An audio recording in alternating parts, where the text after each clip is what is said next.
हरे कृष्णा। हरे कृष्ण प्रभु जी। हरे हरे कृष्ण। कृष्ण। ಯಾರಾದರೂ ಕೀರ್ತನೆ ಮಾಡ್ತೀರಾ? ಜಯ ರಾಧಾ ಮಾಧವ. हाँ, ಗೀತಾ ಹರೇ ಮಾತಾಜಿ ಬಂದಿಲ್ಲ. ಹರೇ ಕೃಷ್ಣ. ಗೀತಾ ಮಾತಾಜಿ ಹಾಡ್ತೀರಾ ನನ್ ಜೊತೆ? ಆಯ್ತು ಮಾತಾಜಿ, ಆಯ್ತು. हाँ, जय राधा माधव कुंज विहारी, जयो राधा माधव कुंज विहारी, जयो गोपीजन वल्लभ गिरिवरधारी, जयो गोपीजन वल्लभ गिरिवरधारी, यशोदानंदन व्रज जनरंजन, यशोदानंदन व्रज जनरंजन, यशोदानंदन व्रज जनरंजन, यमुना तीरा वनचारी, यमुना तीरा वनचारी, जयो राधा माधव कुंज विहारी, जयो राधा माधव कुंज विहारी। हरे कृष्ण कृष्ण कृष्ण कृष्ण हरे हरे, हरे राम राम राम राम हरे हरे, हरे कृष्ण कृष्ण कृष्ण हरे हरे, हरे राम राम राम राम हरे हरे, हरे कृष्ण कृष्ण कृष्ण कृष्ण हरे हरे, हरे राम राम राम हरे हरे। ಹರೇ ಕೃಷ್ಣ ಧನ್ಯವಾದ ಗುರುಜಿ. ಪ್ರಭುಜಿ. ಹರೇ ಹರೇ ಕೃಷ್ಣ. ಕೃಷ್ಣ. ಧನ್ಯವಾದಗಳು ಎಲ್ರಿಗೂ. ಇಂದಿನ ತರಗತಿಗೆ ಸುಸ್ವಾಗತ. ಇಂದಿನ ತರಗತಿಯನ್ನು ಪ್ರಣಾಮ ಮಂತ್ರಗಳಿಂದ ಪ್ರಾರಂಭ ಮಾಡೋಣ. ಓಂ ಅಜ್ಞಾನತಿಮಿರಾಂಧಸ್ಯ ಜ್ಞಾನಾಂಜನಶಲಾಕಯ ಚಕ್ಷುರುನ್ಮಿಲಿತಂ ಯೇನ ತಸ್ಮೈ ಶ್ರೀ ಗುರವೇ ನಮಃ. ಶ್ರೀ ಚೈತನ್ಯ ಮನೋಭೀಷ್ಟಂ ಸ್ಥಾಪಿತಂ ಯೇನ ಭೂತಲೆ ಸ್ವಯಂ ರೂಪ ಕದಾ ಮಹ್ಯಂ ದದಾತಿ ಸ್ವಪದಾಂತಿಕಂ. ವಂದೇಹಂ ಶ್ರೀ ಗುರು ಶ್ರೀತಪದಕಮಲಂ ಶ್ರೀ ಗುರುನ್ ವೈಷ್ಣವಾಂಶ್ಚ ಶ್ರೀರೂಪಂ ಸಾಗರಜಾತಂ ಸಗಣ ರಘುನಾಥಾನ್ವಿತಂ ಸಜೀವಂ ಸಾದ್ವೈತಂ ಸಾವಧೂತಂ ಪರಿಜನ ಸಹಿತಂ ಶ್ರೀ ಕೃಷ್ಣ ಚೈತನ್ಯ ದೇವಂ ಶ್ರೀ ರಾಧಾ ಕೃಷ್ಣ ಪಾದಾನ್ ಸಗಣ ಲಲಿತಾ ಶ್ರೀ ವಿಶಾಖಾನ್ವಿತಾಂಶ್ಚ. ಹೇ ಕೃಷ್ಣ ಕರುಣಾ ಸಿಂಧು ದೀನಬಂಧು ಜಗತ್ಪತೆ ಗೋಪೇಶ ಗೋಪಿಕಾ ಕಾಂತ ರಾಧಾ ಕಾಂತ ನಮೋಸ್ತುತೆ. ತಪ್ತ ಕಾಂಚನ ಗೌರಾಂಗಿ ರಾಧೆ ವೃಂದಾವನೇಶ್ವರಿ ವೃಷಭಾನುಸುತೆ ದೇವಿ ಪ್ರಣಮಾಮಿ ಹರಿಪ್ರಿಯೆ.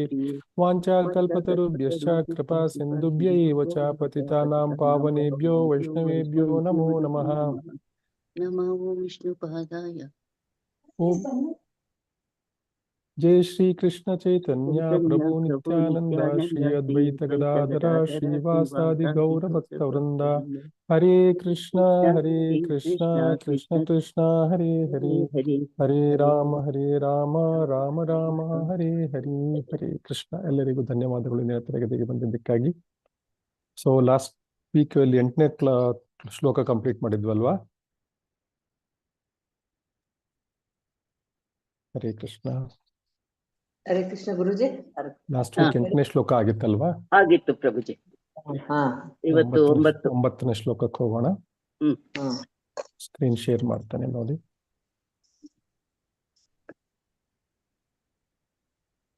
ಬಂತ ಸ್ಕ್ರೀನ್? ಹರೇ ಕೃಷ್ಣ. ಹರೇ ಕೃಷ್ಣ. ಶ್ಲೋಕ 9 ಉಪದೇಶಾಮೃತ. ವೈಕುಂಠಾಜ್ಜನಿತೋವರ ಮಧುಪುರಿ ತತ್ರಾಪಿ ರಸೋತ್ಸವಾದ್ ವೃಂದಾರಣ್ಯಮುದಾರಪಾಣಿ ರಮಣಾತ್ ತತ್ರಾಪಿ ಗೋವರ್ಧನಃ. ರಾಧಾಕುಂಡಮಿಹಾಪಿ ಗೋಕುಲಾಪತೇಃ ಪ್ರೇಮಾಮೃತಾಪ್ಲಾವನಾತ್. ಕುರ್ಯಾದಸ್ಯ ವಿರಾಜತೋ ಗಿರಿತಟೆ ಸೇವಾಂ ವಿವೇಕೀನಕಃ. ಈಗ ರಿಪೀಟ್ ಮಾಡೋಣ.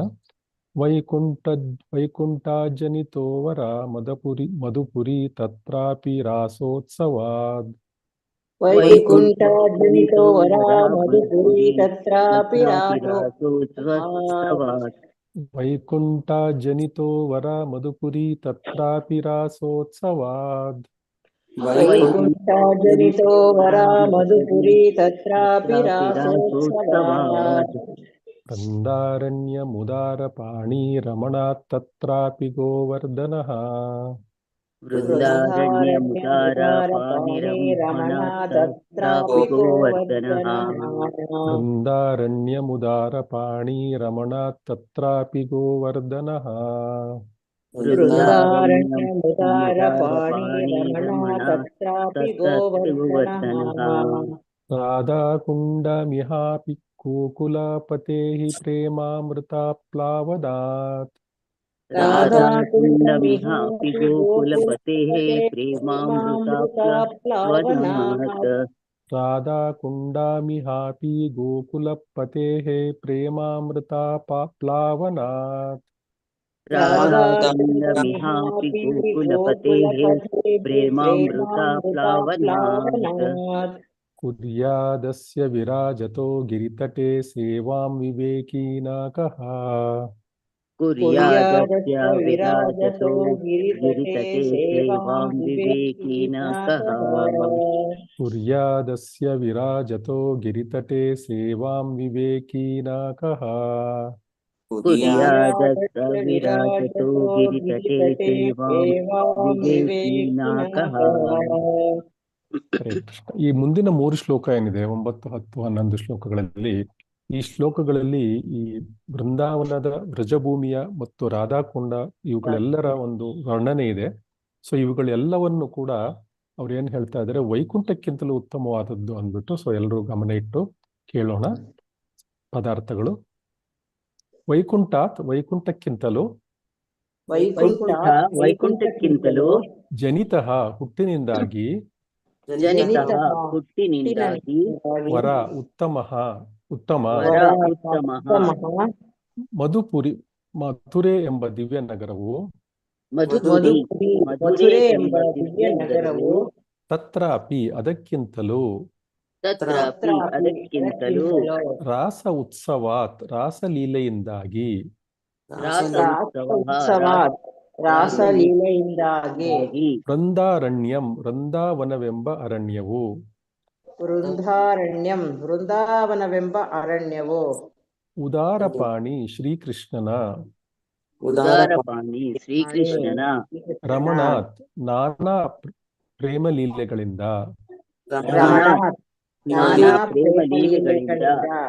ತತ್ರಾಪಿ ಅದಕ್ಕಿಂತಲೂ ಗೋವರ್ಧನ ಪರ್ವತವು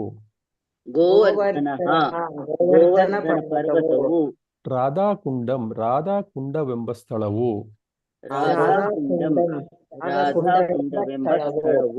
ಇಹ ಅಪಿ ಇದಕ್ಕಿಂತಲೂ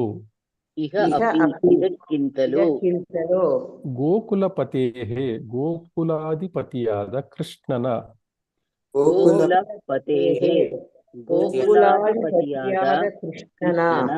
ಪ್ರೇಮಾಮೃತ ದಿವ್ಯ ಪ್ರೇಮವೆಂಬ ಅಮೃತದಿಂದ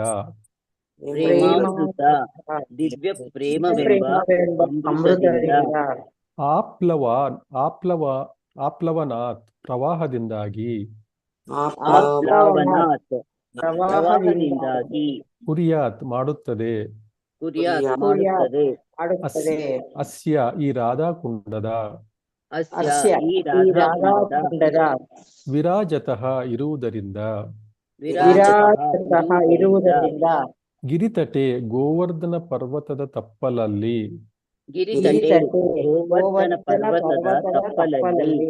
ಸೇವಾಂ ಸೇವೆಯನ್ನು ವಿವೇಕಿ ವಿವೇಕಶಾಲಿಯು ನ ಇಲ್ಲ ಯಾರು. ಅನುವಾದ ಮತ್ತು ಭಾವಾರ್ಥ ಶ್ರೀಲ ಪ್ರಭುಪಾದರಿಂದ. ಶ್ರೀಲ ಪ್ರಭುಪಾದರಿಗೆ ಜಯವಾಗಲಿ. ಮಥುರೆ ಎಂಬ ಸ್ಥಳವು ದಿವ್ಯ ಲೋಕವಾದ ವೈಕುಂಠಕ್ಕಿಂತ ಉತ್ತಮ, ಏಕೆಂದರೆ ಭಗವಾನ್ ಶ್ರೀಕೃಷ್ಣನು ಅಲ್ಲಿ ಅವತರಿಸಿದನು. ಮಥುರಾಪುರಿಗಿಂತಲೂ ವೃಂದಾವನವೆಂಬ ದಿವ್ಯ ಅರಣ್ಯವು ಶ್ರೇಷ್ಠ, ಏಕೆಂದರೆ ಕೃಷ್ಣನು ರಾಸಲೀಲೆಯಾಡಿದ್ದು ಅಲ್ಲೇ. ವೃಂದಾವನಕ್ಕಿಂತಲೂ ಶ್ರೇಷ್ಠವಾದದ್ದು ಗೋವರ್ಧನ ಪರ್ವತ, ಏಕೆಂದರೆ ಅದನ್ನು ಶ್ರೀಕೃಷ್ಣನು ತನ್ನ ದಿವ್ಯ ಹಸ್ತದಿಂದ ಎತ್ತಿದನು ಮತ್ತು ಅದು ಅವನ ಪ್ರೇಮ ಲೀಲೆಗಳ ಸ್ಥಳ. ಎಲ್ಲಕ್ಕಿಂತಲೂ ಮಿಗಿಲಾಗಿ ಲೋಕೋತ್ತರವಾದ ಶ್ರೀ ರಾಧಾಕುಂಡ ಅಲ್ಲಿ ಇದೆ, ಏಕೆಂದರೆ ಅದು ಗೋಕುಲ ಪ್ರಭುವಾದ ಶ್ರೀಕೃಷ್ಣನ ಪ್ರೇಮಾಮೃತವು ಉಕ್ಕಿ ಹರಿದ ಸ್ಥಳ. ಗೋವರ್ಧನ ಪರ್ವತದ ಪಾದದಲ್ಲಿರುವ ಈ ದಿವ್ಯವಾದ ರಾಧಾಕುಂಡದಲ್ಲಿ ಸೇವೆ ಮಾಡದಿರುವ ವಿವೇಕಿ ಎಲ್ಲಿದ್ದಾನೆ? ಈಗ ರಿಪೀಟ್ ಮಾಡೋಣ. ಮಥುರೆ ಎಂಬ ಸ್ಥಳವು ದಿವ್ಯ ಲೋಕವಾದ ವೈಕುಂಠಕ್ಕಿಂತ ಉತ್ತಮ. ಮಧುರೆ ಸ್ಥಳವು ದಿವ್ಯ ಲೋಕವಾದ ವೈಕುಂಠಕ್ಕಿಂತ ಉತ್ತಮ, ಏಕೆಂದರೆ ಭಗವಾನ್ ಶ್ರೀಕೃಷ್ಣನು ಅಲ್ಲಿ ಅವತರಿಸಿದನು. ಏಕೆಂದರೆ ಭಗವಾನ್ ಭಗವಾನ್ ಶ್ರೀಕೃಷ್ಣನು ಶ್ರೀಕೃಷ್ಣನು ಅಲ್ಲಿ ಅವತರಿಸಿದನು. ಮಥುರಾಪುರಿಗಿಂತಲೂ ವೃಂದಾವನವೆಂಬ ದಿವ್ಯ ಅರಣ್ಯವು ಶ್ರೇಷ್ಠ. ಮಥುರಾಪುರಿಗಿಂತಲೂ ವೃಂದಾವನವೆಂಬ ದಿವ್ಯ ಅರಣ್ಯವು ಶ್ರೇಷ್ಠ, ಏಕೆಂದರೆ ಕೃಷ್ಣನು ರಾಸಲೀಲೆಯಾಡಿದ್ದು ಅಲ್ಲೇ. ಏಕೆಂದರೆ ಕೃಷ್ಣನು ರಾಸಲೀಲೆಯಾಡಿದ್ದು ಅಲ್ಲೇ. ವೃಂದಾವನಕ್ಕಿಂತಲೂ ಶ್ರೇಷ್ಠವಾದುದು ಗೋವರ್ಧನ ಪರ್ವತ, ವೃಂದಾವನಕ್ಕಿಂತಲೂ ಶ್ರೇಷ್ಠವಾದುದು ಗೋವರ್ಧನ ಪರ್ವತ, ಏಕೆಂದರೆ ಅದನ್ನು ಶ್ರೀಕೃಷ್ಣನು ತನ್ನ ದಿವ್ಯ ಹಸ್ತದಿಂದ ಎತ್ತಿದನು. ಏಕೆಂದರೆ ಅದನ್ನು ಶ್ರೀಕೃಷ್ಣನು ತನ್ನ ದಿವ್ಯ ಹಸ್ತದಿಂದ ಎತ್ತಿದನು ಮತ್ತು ಅದು ಅವನ ಪ್ರೇಮ ಲೀಲೆಗಳ ಸ್ಥಳ. ಮತ್ತು ಅದು ಅವನ ಪ್ರೇಮ ಲೀಲೆಗಳ ಸ್ಥಳ. ಎಲ್ಲಕ್ಕಿಂತ ಮಿಗಿಲಾಗಿ ಲೋಕೋತ್ತರವಾದ ಶ್ರೀ ರಾಧಾಕುಂಡ ಅಲ್ಲಿ ಇದೆ. ಎಲ್ಲಕ್ಕಿಂತ ಮಿಗಿಲಾಗಿ ಲೋಕೋತ್ತರವಾದ ಶ್ರೀ ರಾಧಾಕುಂಡ ಅಲ್ಲೇ ಇದೆ, ಏಕೆಂದರೆ ಅದು ಗೋಕುಲ ಪ್ರಭುವಾದ ಶ್ರೀಕೃಷ್ಣನ ಪ್ರೇಮಾಮೃತವು ಉಕ್ಕಿ ಹರಿದ ಸ್ಥಳ. ಏಕೆಂದರೆ ಅದು ಗೋಕುಲ ಪ್ರಭುವಾದ ಶ್ರೀಕೃಷ್ಣನ ಪ್ರೇಮಾಮೃತವು ಉಕ್ಕಿ ಹರಿದ ಸ್ಥಳ. ಗೋವರ್ಧನ ಪರ್ವತದ ಪಾದದಲ್ಲಿರುವ ಈ ದಿವ್ಯವಾದ ರಾಧಾಕುಂಡದಲ್ಲಿ ಸೇವೆ ಮಾಡದಿರುವ ವಿವೇಕಿ ಗೋವರ್ಧನ ಎಲ್ಲಿದ್ದಾನೆ? ಪರ್ವತದ ಪಾದದಲ್ಲಿರುವ ಗೋವರ್ಧನ ಪರ್ವತದ ಪಾದದಲ್ಲಿರುವ ಈ ದಿವ್ಯವಾದ ರಾಧಾಕುಂಡದಲ್ಲಿ ಸೇವೆ ಮಾಡದಿರುವ ವಿವೇಕಿ ಎಲ್ಲಿದ್ದಾನೆ? ಸೇವೆ ಮಾಡದಿರುವ ವಿವೇಕಿ ಎಲ್ಲಿದ್ದಾನೆ? ಹರೇ ಕೃಷ್ಣ ಮಾತಾಜಿ, ಧನ್ಯವಾದ. ನಾವೇ ಇದೀವಲ್ಲ ಗುರುಜಿನ. ಅದೇ ಭಾವಾರ್ಥ. ಗೀತಾ ಮಾತಾಜಿ ಓದ್ತೀರಾ? ಗುರುಜಿ ಓದಿ ಮಾತಾಜಿ. ಭಾವಾರ್ಥ. ಶೀಲಪ್ರಭುಪಾದರಿಂದ ಶೀಲಪ್ರಭುಪಾದರಿಗೆ ಜಯವಾಗಲಿ. ಭಗವಂತನ ಸೃಷ್ಟಿಯ ಮೂರನೇ ಒಂದು ಭಾಗ ಆಧ್ಯಾತ್ಮಿಕ ಲೋಕವೇ ಇದೆ. ಅದು ತುಂಬಾ ಶ್ರೇಷ್ಠವಾದದ್ದು. ಆಧ್ಯಾತ್ಮಿಕ ಜಗತ್ತು ಲೌಕಿಕ ಜಗತ್ತಿಗಿಂತ ಉತ್ತಮವಾಗಿರುವುದು ಸಹಜವೇ ಆಗಿದೆ. ಆದರೆ ಮಥುರೆ ಮತ್ತು ಅದರ ಅಕ್ಕಪಕ್ಕ ಸ್ಥಳಗಳು ಈ ಐಹಿಕ ಜಗತ್ತಿನಲ್ಲಿದ್ದರೂ ಅವು ಆಧ್ಯಾತ್ಮಿಕ ಲೋಕಕ್ಕಿಂತ ಉತ್ತಮ, ಏಕೆಂದರೆ ಸಾಕ್ಷಾತ್ ಭಗವಾನ್ ಕೃಷ್ಣನೇ ಮಥುರೆಯಲ್ಲಿ ಅವತಾರವೆತ್ತಿದನು. ಬೃಂದಾವನದ ಗೊಂಡಾರಣ್ಯಗಳ ಮಥುರೆಗಿಂತಲೂ ಶ್ರೇಷ್ಠವಾದದ್ದು ಎಂದು ಭಾವಿಸಲಾಗಿದೆ, ಏಕೆಂದರೆ ತಾಲವನ, ಮಧುವನ, ಬಹುಲಾವನವೇ ಮೊದಲಾದ 12 ವನಗಳ 12 ವನ ಕೃಷ್ಣನ ನಾನಾ ಲೀಲೆಗಳಿಗೆ ಪ್ರಸಿದ್ಧವಾದವು. ಹೀಗಾಗಿ ವೃಂದಾವನದೊಳಗಿನ ಅರಣ್ಯವು ಮಥುರೆಗಿಂತಲೂ ಶ್ರೇಷ್ಠವೆಂದು ಭಾವಿಸಲಾಗಿದೆ. ಆದರೆ ಈ ಅರಣ್ಯಗಳಿಗಿಂತಲೂ ಶ್ರೇಷ್ಠವಾದದ್ದು ಗೋವರ್ಧನ ಪರ್ವತ, ಏಕೆಂದರೆ ಸಿಟ್ಟಿಗೆದ್ದ ದೇವೇಂದ್ರನು ಸುರಿಸಿದ ಧಾರಾಕಾರವಾದ ಮಳೆಯಿಂದ ತನ್ನ ಸಹಚರರನ್ನು ವ್ರಜವಾಸಿಗಳನ್ನು ರಕ್ಷಿಸಲು ಗೋವರ್ಧನ ಪರ್ವತವನ್ನು ಛತ್ರಿಯೋಪಾದಿಯಲ್ಲಿ ತನ್ನ ಕಮಲದಂತಹ ಸುಂದರವಾದ ಕೈಯಿಂದ ಎತ್ತಿ ಹಿಡಿದನು. ಗೋವರ್ಧನ ಪರ್ವತದಲ್ಲಿ ಕೃಷ್ಣನು ತನ್ನ ಗೋಪಾಲಕ ಮಿತ್ರರೊಡನೆ ಗೋವುಗಳನ್ನು ಮೇಯಿಸಿದ್ದು ಮತ್ತು ತನ್ನ ಪ್ರಿಯತಮೆ ರಾಧೆಯೊಡನೆ ಭೇಟಿ ಮಾಡಿ ಪ್ರೇಮ ಕ್ರೀಡೆಯಾಡಿದ್ದು ಅಲ್ಲೇ. ಗೋವರ್ಧನ ಪರ್ವತದ ಪಾದದಲ್ಲಿರುವ ರಾಧಾಕುಂಡವು ಎಲ್ಲಕ್ಕಿಂತ ಶ್ರೇಷ್ಠ, ಏಕೆಂದರೆ ಕೃಷ್ಣನ ಪ್ರೇಮ ತುಂಬಿ ತುಳುಕುವುದು ಇಲ್ಲೇ. ಮುಂದುವರಿದ ಭಕ್ತರು ರಾಧಾಕುಂಡದಲ್ಲಿರ ಬಯಸುತ್ತಾರೆ, ಏಕೆಂದರೆ ಇದು ಕೃಷ್ಣ ಮತ್ತು ರಾಧಾರಾಣಿಯರ ನಿತ್ಯ ಪ್ರೇಮ ವಿಲಾಸಗಳು ರತಿವಿಲಾಸ ಸ್ಥಳ. ಶ್ರೀ ಚೈತನ್ಯ ಮಹಾಪ್ರಭುಗಳು ಮೊದಲು ವ್ರಜಭೂಮಿಗೆ ಹೋದಾಗ ರಾಧಾಕುಂಡವನ್ನು ಪತ್ತೆ ಹಚ್ಚಲಾಗಲಿಲ್ಲವೆಂದು ಚೈತನ್ಯ ಚರಿತಾಮೃತದಲ್ಲಿ ಮಧ್ಯಲೀಲೆ ಹೇಳಿದೆ. ಅಂದರೆ ಶ್ರೀ ಚೈತನ್ಯ ಮಹಾಪ್ರಭುಗಳು ರಾಧಾಕುಂಡ ಯಾವುದು ಎಂಬುದನ್ನು ಹುಡುಕುತ್ತಿದ್ದರು ಎಂದರ್ಥ.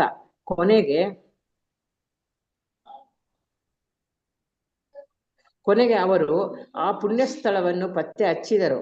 ಅಲ್ಲಿ ಒಂದು ಸಣ್ಣ ಕೊಳವಿತ್ತು. ಆ ಸಣ್ಣ ಕೊಳದಲ್ಲಿ ಮಿಂದು ಅದೇ ರಾಧಾಕುಂಡ ಎಂದು ತನ್ನ ಭಕ್ತರಿಗೆ ಹೇಳಿದರು.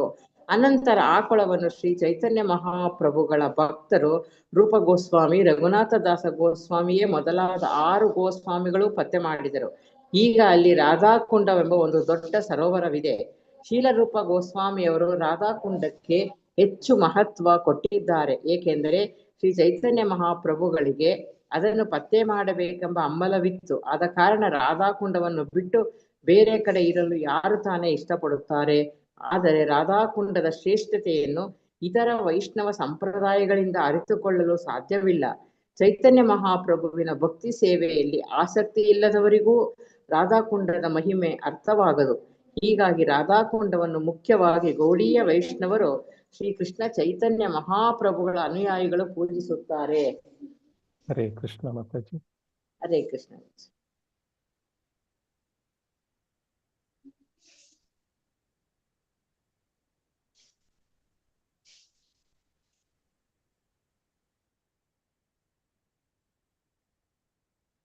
ಪಿಪಿಟಿ ಕಾಣಿಸ್ತಾ ಇದೆಯಾ?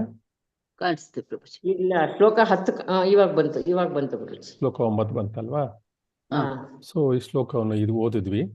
ಹ್ಮ್. ಇದನ್ನ ಸಾರಾಂಶವನ್ನು ನೋಡೋಣ. ಇಲ್ಲಿ ರಾಧಾಕುಂಡದ ಮಹಿಮೆಯ ಬಗ್ಗೆ ಮಾತನಾಡಲಾಗಿದೆ. ಇಲ್ಲಿ ಆಧ್ಯಾತ್ಮಿಕ ಪ್ರಪಂಚ ಪರಮಾತ್ಮನ ವಸ್ತು ಸೃಷ್ಟಿಯ ಮುಕ್ಕಾಲು ಭಾಗ ಮತ್ತು ಇದು ಅತ್ಯಂತ ಶ್ರೇಷ್ಠವಾದ ಪ್ರದೇಶ. ಮುಕ್ಕಾಲು ಸೃಷ್ಟಿಯಲ್ಲಿ ಇದು ಆಧ್ಯಾತ್ಮಿಕ ಪ್ರಪಂಚ ಮುಕ್ಕಾಲು ಭಾಗ ಅಂದ್ರೆ ಕಾಲು ಭಾಗ. ಇದು ದ್ವಿಪಾದ, ಅದು ತ್ರಿಪಾದ, ಇದು ಏಕಪಾದ ಅಂತಾರೆ. ಏಕಪಾದ ಅಂದ್ರೆ ಇದೆಲ್ಲ ಭೌತಿಕ ಜಗತ್ತಿನ ಏಕಪಾದ ಸೃಷ್ಟಿ.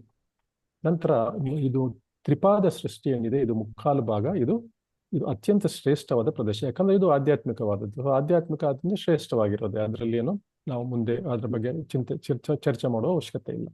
ನಂತರ ಆದ್ರೆ ಆ ಆಧ್ಯಾತ್ಮಿಕ ಲೋಕಕ್ಕಿಂತ ಗೋವರ್ಧನ ಪರ್ವತದಲ್ಲಿರುವ ರಾಧಾಕುಂಡ ಎಲ್ಲಕ್ಕಿಂತ ಶ್ರೇಷ್ಠ ಅಂತ ಹೇಳ್ತಾ ಇದ್ದಾರೆ ಇಲ್ಲಿ. ಸೊ ಚೈತನ್ಯ ಮಹಾಪ್ರಭುಗಳು ಮೊದಲು ವ್ರಜಭೂಮಿಗೆ ಹೋದಾಗ ರಾಧಾಕುಂಡ ಅವರಿಗೆ ಸಿಕ್ಲಿಲ್ವಂತೆ, ಕಾಣಿಸ್ಲಿಲ್ಲ. ಅವರು ಹುಡುಕ್ತಾ ಇದ್ರು. ಸೊ ಚೈತನ್ಯ ಚರಿತಾಮೃತದ ಮಧ್ಯಲೀಲೆಯಲ್ಲಿ ಇದರ ಒಂದು ಇದು ಬರುತ್ತೆ. ಸೊ ಚೈತನ್ಯ ಮಹಾಪ್ರಭುವಿನ ಭಕ್ತಿ ಸೇವೆಯಲ್ಲಿ ಯಾರಿಗೆ ಆಸಕ್ತಿ ಇಲ್ವೋ ಅವರಿಗೆ ರಾಧಾಕುಂಡದ ಮಹಿಮೆ ಅರ್ಥವಾಗೋದಿಲ್ಲ. ರಾಧಾಕುಂಡವನ್ನು ಮುಖ್ಯವಾಗಿ ಗೌಡೀಯ ವೈಷ್ಣವರು ಶ್ರೀಕೃಷ್ಣ ಚೈತನ್ಯ ಮಹಾಪ್ರಭುಗಳ ಅನುಯಾಯಿಗಳು ಪೂಜಿಸ್ತಾರೆ. ಇಲ್ಲಿ ಚೈತನ್ಯರ ಹೆಸರನ್ನು ಶ್ರೀಕೃಷ್ಣ ಚೈತನ್ಯ ಮಹಾಪ್ರಭು ಅಂತ ಕರೀತಾರೆ. ಸೊ ಇದು ಮಧ್ಯಲೀಲೆಯಲ್ಲಿ ಹಾಗೆ ಕೊಟ್ಟಿರೋದು ಶ್ರೀಕೃಷ್ಣ ಚೈತನ್ಯ ಅಂದ್ಬಿಟ್ಟು. ಯಾಕಂದ್ರೆ ಚೈತನ್ಯ ಮಹಾಪ್ರಭುಗಳು ಬೇರೆ ಅಲ್ಲ, ಶ್ರೀಕೃಷ್ಣ ಬೇರೆ ಅಲ್ಲ. ಅಲ್ಲಿ ಬ್ರಹ್ಮದೇವರೇ ಆದಿಲೀಲೆಯಲ್ಲಿ ಅವ್ರನ್ನ ಪ್ರೂವ್ ಮಾಡ್ತಾರೆ.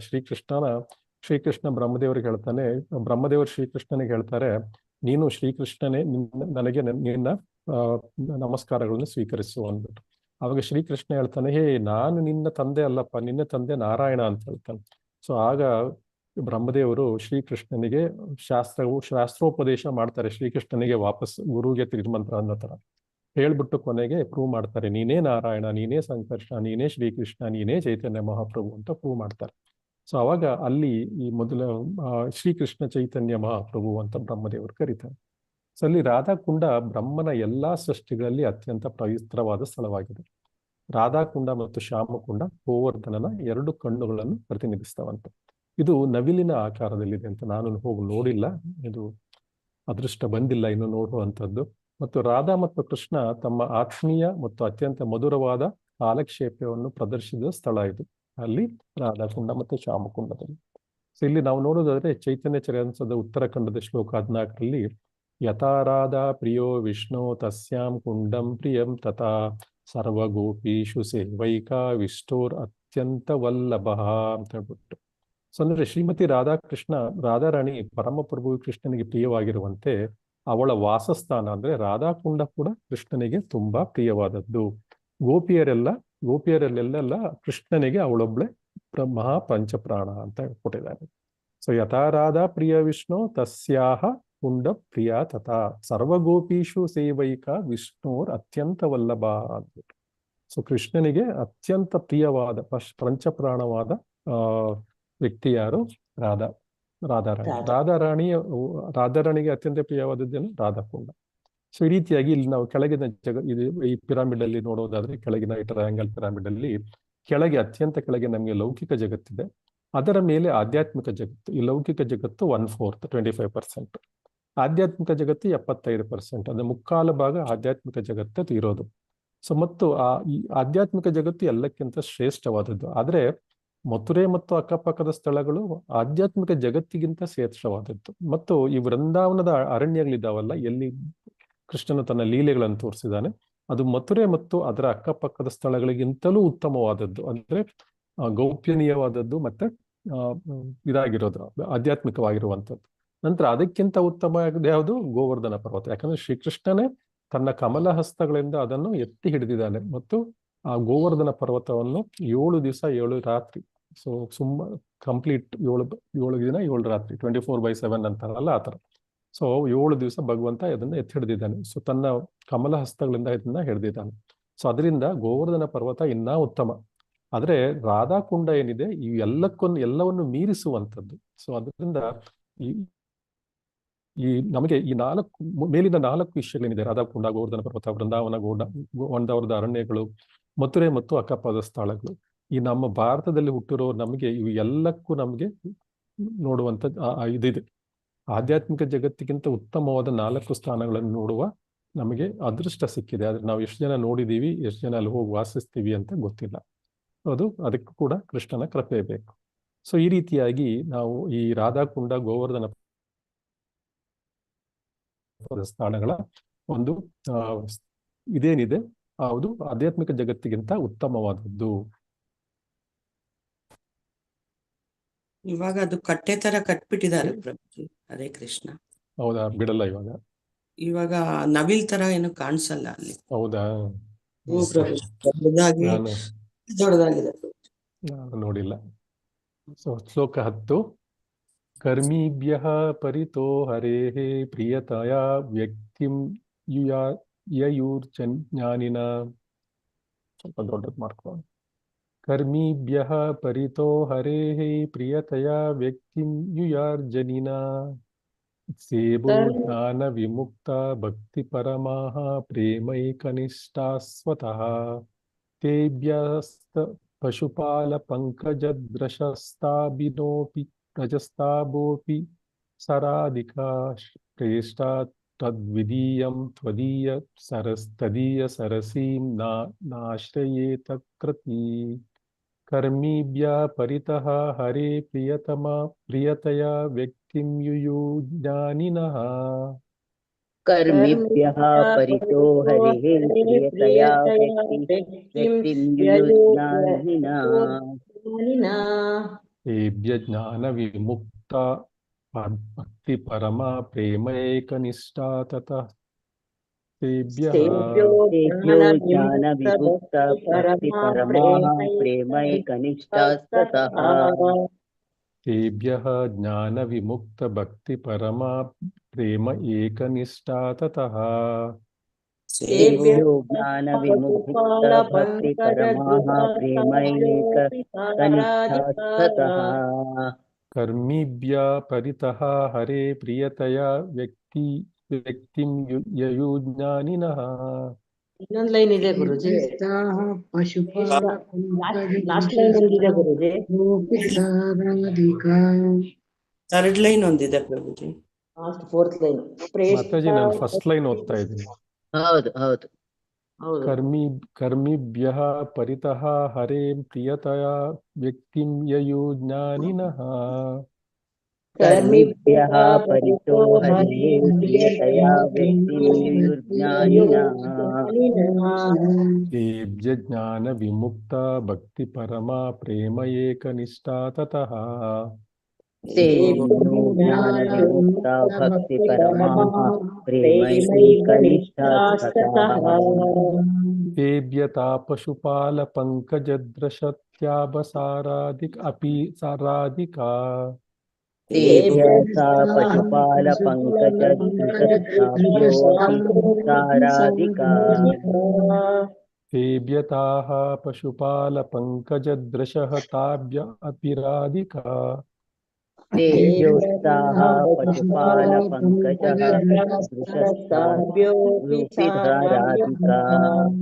ಚೇಷ್ಟಾ ತದ್ವತ್ ಪ್ರೇಷ್ಠ ತದ್ವತ್ ಇಯಂ ತದೀಯ ಸರಸೀತಾಂ ನ ಆಶ್ರಯತ್ ಕಾ ಕೃತಿ. ಪ್ರೇಷ ತದ್ವದಿಯಂ ತದೀಯ ಸರಸಿ ತಾಮ್ನಾಶ್ರಯೇತ್ ಕಃ ಕೃತಿ. ಪ್ರೇಷ್ಠಾ ತದ್ವಿದೀಯಂ ತದೀಯ ಸರಸೀತಾಂ ನಾಶ್ರಯೇತ ಕಾ ಕೃತಿ. ಪ್ರೇಷ ತದ್ವದಿಯಂ ತದೀಯ ಸರಸಿ ತಾಮ್ನಾಶ್ರಯೇತ್ ಕಃ ಕೃತಿ. ಕರ್ಮಿಭ್ಯಃ ಕಾಮ್ಯಕರ್ಮಿಗಳಿಂದ, ಕರ್ಮಿಭ್ಯಃ ಕಾಮ್ಯ ಕರ್ಮಗಳಿಂದ, ಪರಿತಃ ಎಲ್ಲ ರೀತಿಯಲ್ಲೂ, ಪರಿತಃ ಎಲ್ಲ ರೀತಿಯಲ್ಲೂ, ಹರೇಹೇ ದೇವೋತ್ತಮ ಪರಮಪುರುಷನಾದ ಹರಿಯು, ಹರೇ ದೇವೋತ್ತಮ ಪರಮಪುರುಷನಾದ ಹರಿಯ ಪ್ರಿಯತೆಯ ಪ್ರೀತಿಯಿಂದಾಗಿ, ಪ್ರಿಯತೆಯ ಪ್ರೀತಿಯಿಂದಾಗಿ, ವ್ಯಕ್ತಿಂ ಯಯುಹು ಶಾಸ್ತ್ರದಲ್ಲಿ ಹೇಳಿದೆ, ವ್ಯಕ್ತಿಂ ಯಯುಹು ಶಾಸ್ತ್ರದಲ್ಲಿ ಹೇಳಿದೆ, ಜ್ಞಾನಿನಃ ಜ್ಞಾನಿಗಳು, ಜ್ಞಾನಿನಃ ಜ್ಞಾನಿಗಳು, ತೇಭ್ಯಃ ಅವರಿಗಿಂತ, ತೇಭ್ಯಃ ಅವರಿಗಿಂತ, ಜ್ಞಾನ ವಿಮುಕ್ತ ಜ್ಞಾನದಿಂದ ಮುಕ್ತಿ ಪಡೆದ, ಜ್ಞಾನ ವಿಮುಕ್ತ ಜ್ಞಾನದಿಂದ ಮುಕ್ತಿ ಪಡೆದ.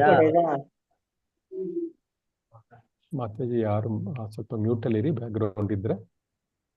ಭಕ್ತಿ ಪರಮ ಭಕ್ತಿ ಸೇವೆಯಲ್ಲಿ ನಿರತರವಾಗಿರುವವರ, ಭಕ್ತಿ ಪರಮ ಭಕ್ತಿ ಸೇವೆಯಲ್ಲಿ ನಿರತರಾಗಿರುವವರ, ಪ್ರೇಮ ಏಕನಿಷ್ಠಾಹ ಭಗವಂತನ ಬಗೆಗೆ ಶುದ್ಧ ಪ್ರೇಮ ನಿಷ್ಠೆಯುಳ್ಳವರು, ಪ್ರೇಮ ಏಕನಿಷ್ಠಾಃ ಭಗವಂತನ ಬಗೆಗೆ ಶುದ್ಧ ಪ್ರೇಮ ನಿಷ್ಠೆಯುಳ್ಳವರು, ತತಃ ಅವರಿಗಿಂತ ಉತ್ತಮ, ತತಃ ಅವರಿಗಿಂತ ಉತ್ತಮ, ತೇಭ್ಯಃ ಅವರಿಗಿಂತಲೂ, ತೇಭ್ಯಃ ಅವರಿಗಿಂತಲೂ, ತಾಹ ಅವರು, ತಾಹ ಅವರು, ಪಶುಪಾಲ ಪಂಕಜದೃಶಃ ಗೋಪಾಲಕನಾದ ಕೃಷ್ಣನನ್ನೇ ಸದಾ ನಂಬಿರುವ ಗೋಪಿಯರು,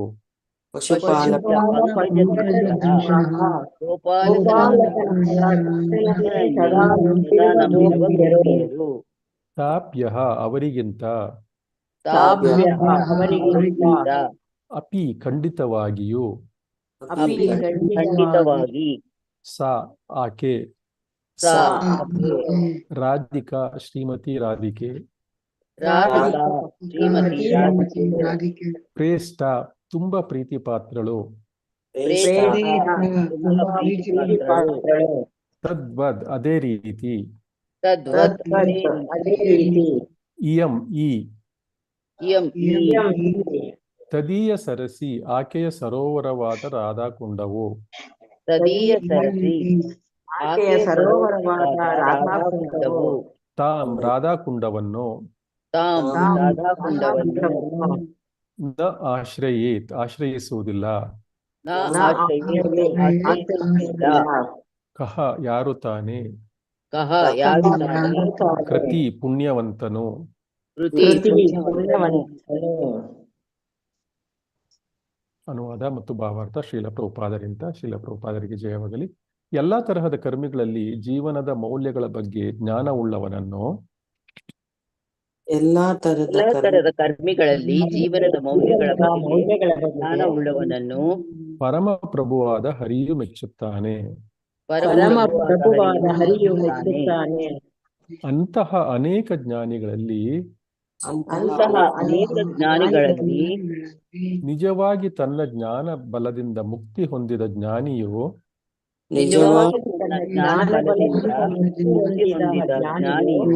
ಭಕ್ತಿ ಸೇವೆಯನ್ನು ಅವಲಂಬಿಸಬಹುದು.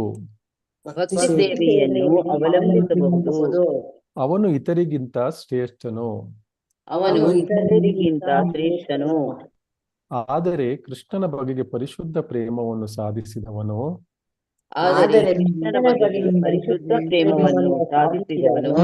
ಅವನಿಗಿಂತ ಶ್ರೇಷ್ಠ ಗೋಪಿಯರು ಭಕ್ತಾಗ್ರೇಸರಿಗಿಂತಲೂ ಶ್ರೇಷ್ಠ.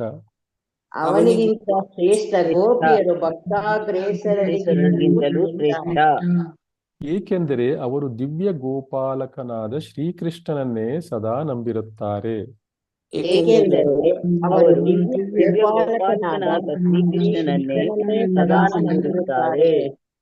ಗೋಪಿಯರಲ್ಲಿ ಶ್ರೀಮತಿ ರಾಧಾರಾಣಿಯು ಕೃಷ್ಣನಿಗೆ ಅತ್ಯಂತ ಪ್ರಿಯಳಾದವಳು. ಗೋಪಿಯರಲ್ಲಿ ಶ್ರೀಮತಿ ರಾಧಾರಾಣಿಯು ಕೃಷ್ಣನಿಗೆ ಅತ್ಯಂತ ಪ್ರಿಯವಾದವಳು. ಶ್ರೀಕೃಷ್ಣನಿಗೆ ಅವಳು ಎಷ್ಟು ಪ್ರಿಯವೋ ಅವಳ ಕುಂಡವು ಸರೋವರವು ಅಷ್ಟೇ ಪ್ರಿಯ. ಶ್ರೀಕೃಷ್ಣನಿಗೆ ಅವಳು ಎಷ್ಟು ಪ್ರಿಯವೋ ಅವಳ ಕುಂಡವು ಸರೋವರ ಅಷ್ಟೇ ಪ್ರಿಯ. ಆದ್ದರಿಂದ ಯಾರು ತಾನೇ ರಾಧಾ ಕುಂಡದಲ್ಲಿ ನೆಲೆಸುವುದಿಲ್ಲ, ವಾಸಿಸುವುದಿಲ್ಲ? ಆದ್ದರಿಂದ ಯಾರು ತಾನೇ ರಾಧಾ ಕುಂಡದಲ್ಲಿ ವಾಸಿಸುವುದಿಲ್ಲ.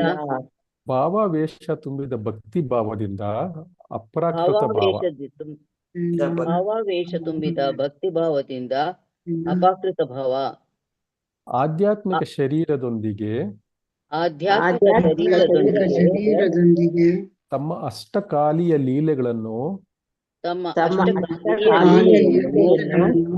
ಅವರ 8 ಬಗೆಯ ನಿತ್ಯ ಲೀಲೆಗಳನ್ನು ಮಾಡುವ ದಿವ್ಯ ದಂಪತಿಗಳಾದ ಶ್ರೀ ರಾಧಾ ಗೋವಿಂದರಿಗೆ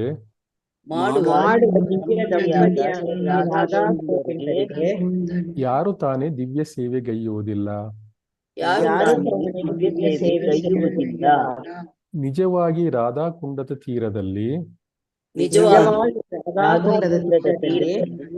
ಯಾರು ಭಕ್ತಿ ಸೇವೆಯನ್ನು ಮಾಡುತ್ತಾರೋ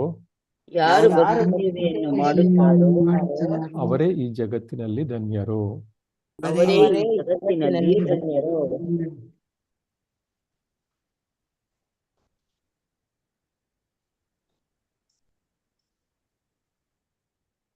ಆಗ್ಲೇ ಗೀತಾ ಮಾತಾಜಿ ಓದಿದ್ರಲ್ವಾ? ಲಕ್ಷ್ಮೀ ಬೀವಿ ಮಾತಾಜಿ ಓದ್ದೆ ಪ್ರಭುಜಿ. ಲಕ್ಷ್ಮೀ ಬೀವಿ ಮಾತಾಜಿ ಓದ್ತೀರಾ? ಯಾರು ನನ್ಗ ಹೇಳಿದ್ದು ಪ್ರಭುಜಿ? ಲಕ್ಷ್ಮೀ ಬೀವಿ ಹರೇ ಕೃಷ್ಣ ಓದ್ತೀನಿ. ಓದಿ ಮಾತಾಜಿ. ಸ್ವಲ್ಪ ಮೇಲ್ ಮಾಡ್ತೀರಾ? ಅನುವಾದ ಓದ್ಬೇಕಾ ಪ್ರಭುಜಿ? ಹೌದು ಮಾತಾಜಿ. ಅನುವಾದ. ಎಲ್ಲಾ ತರಹದ ಕರ್ಮಿಗಳಲ್ಲಿ ಜೀವನದ ಮೌಲ್ಯಗಳ ಬಗೆಗೆ ಜ್ಞಾನವುಳ್ಳವನನ್ನು ಪರಮಪ್ರಭುವಾದ ಹರಿಯು ಮೆಚ್ಚುತ್ತಾನೆ. ಅಂತಹ ಅನೇಕ ಜ್ಞಾನಿಗಳಲ್ಲಿ ನಿಮಿಷ ಇದು ಓದಿದ್ವಿ, ಇದು ಭಾವಾರ್ಥ ಓದಿ ಸಾರಿ. ಭಾವಾರ್ಥ. ಈಗ ಹೆಚ್ಚು ಕಡಿಮೆ ಪ್ರತಿಯೊಬ್ಬರೂ ಒಂದಲ್ಲ ಒಂದು ಬಗೆಯ ಕಾಮ್ಯ ಕರ್ಮವನ್ನು ಮಾಡುತ್ತಿದ್ದಾರೆ. ದುಡಿದು ಐಹಿಕ ಲಾಭಗಳನ್ನು ಪಡೆಯ ಬಯಸುವವರನ್ನು ಕರ್ಮಿಗಳೆಂದು ಕರೆಯುತ್ತಾರೆ. ಈ ಐಹಿಕ ಜಗತ್ತಿನ ಜೀವಿಗಳೆಲ್ಲರೂ ಮಾಯೆಯ ಮೋಡಿಗೆ ಒಳಗಾಗಿದ್ದಾರೆ. ಇದನ್ನು ವಿಷ್ಣು ಪುರಾಣದಲ್ಲಿ 6.7.61 ಹೀಗೆ ವಿವರಿಸಲಾಗಿದೆ. ವಿಷ್ಣು ಶಕ್ತಿ ಪರಾ ಪ್ರೋಕ್ತ ಕ್ಷೇತ್ರಜ್ಞಾಖ್ಯ ತಥಾ ಪರ ಅವಿದ್ಯಾ ಕರ್ಮ ಸಾಂಗನ್ಯ ತೃತೀಯ ಶಕ್ತಿರೀಷ್ಯತೆ. ಋಷಿಗಳು ದೇವೋತ್ತಮ ಪರಮಪುರುಷನ ಶಕ್ತಿಗಳನ್ನು 3 ವರ್ಗಗಳಾಗಿ ವಿಂಗಡಿಸಿದ್ದಾರೆ. ಅವೆಂದರೆ ಆಧ್ಯಾತ್ಮಿಕ ಶಕ್ತಿ, ತಟಸ್ಥ ಶಕ್ತಿ ಮತ್ತು ಐಹಿಕ ಶಕ್ತಿ. ಐಹಿಕ ಶಕ್ತಿಯನ್ನು 3ನೇ ದರ್ಜೆಯ ಶಕ್ತಿ ಎಂದು ಪರಿಗಣಿಸಲಾಗಿದೆ. ತೃತೀಯ ಶಕ್ತಿ ಐಹಿಕ ಶಕ್ತಿಯ ಪರಿಧಿಯಲ್ಲಿರುವ ಜೀವಿಗಳು ಕೆಲವು ವೇಳೆ ಕೇವಲ ನಾಯಿಗಳು, ಹಂದಿಗಳಂತೆ ಇಂದ್ರಿಯ ಸುಖ ಪಡಲು ಕಷ್ಟಪಟ್ಟು ದುಡಿಯುತ್ತಿದ್ದಾರೆ.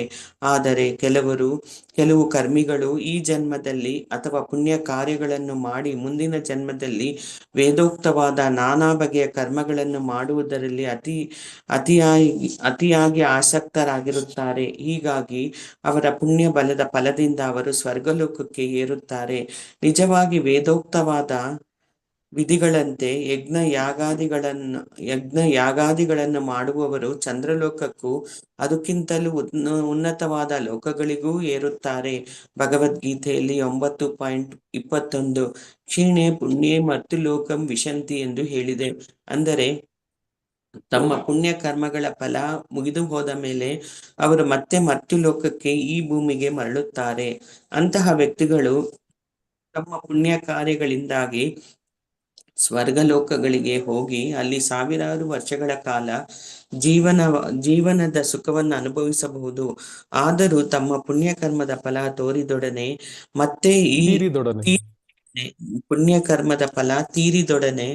ಮತ್ತೆ ಈ ಭೂಮಿಗೆ ಮರಳಲೇಬೇಕು.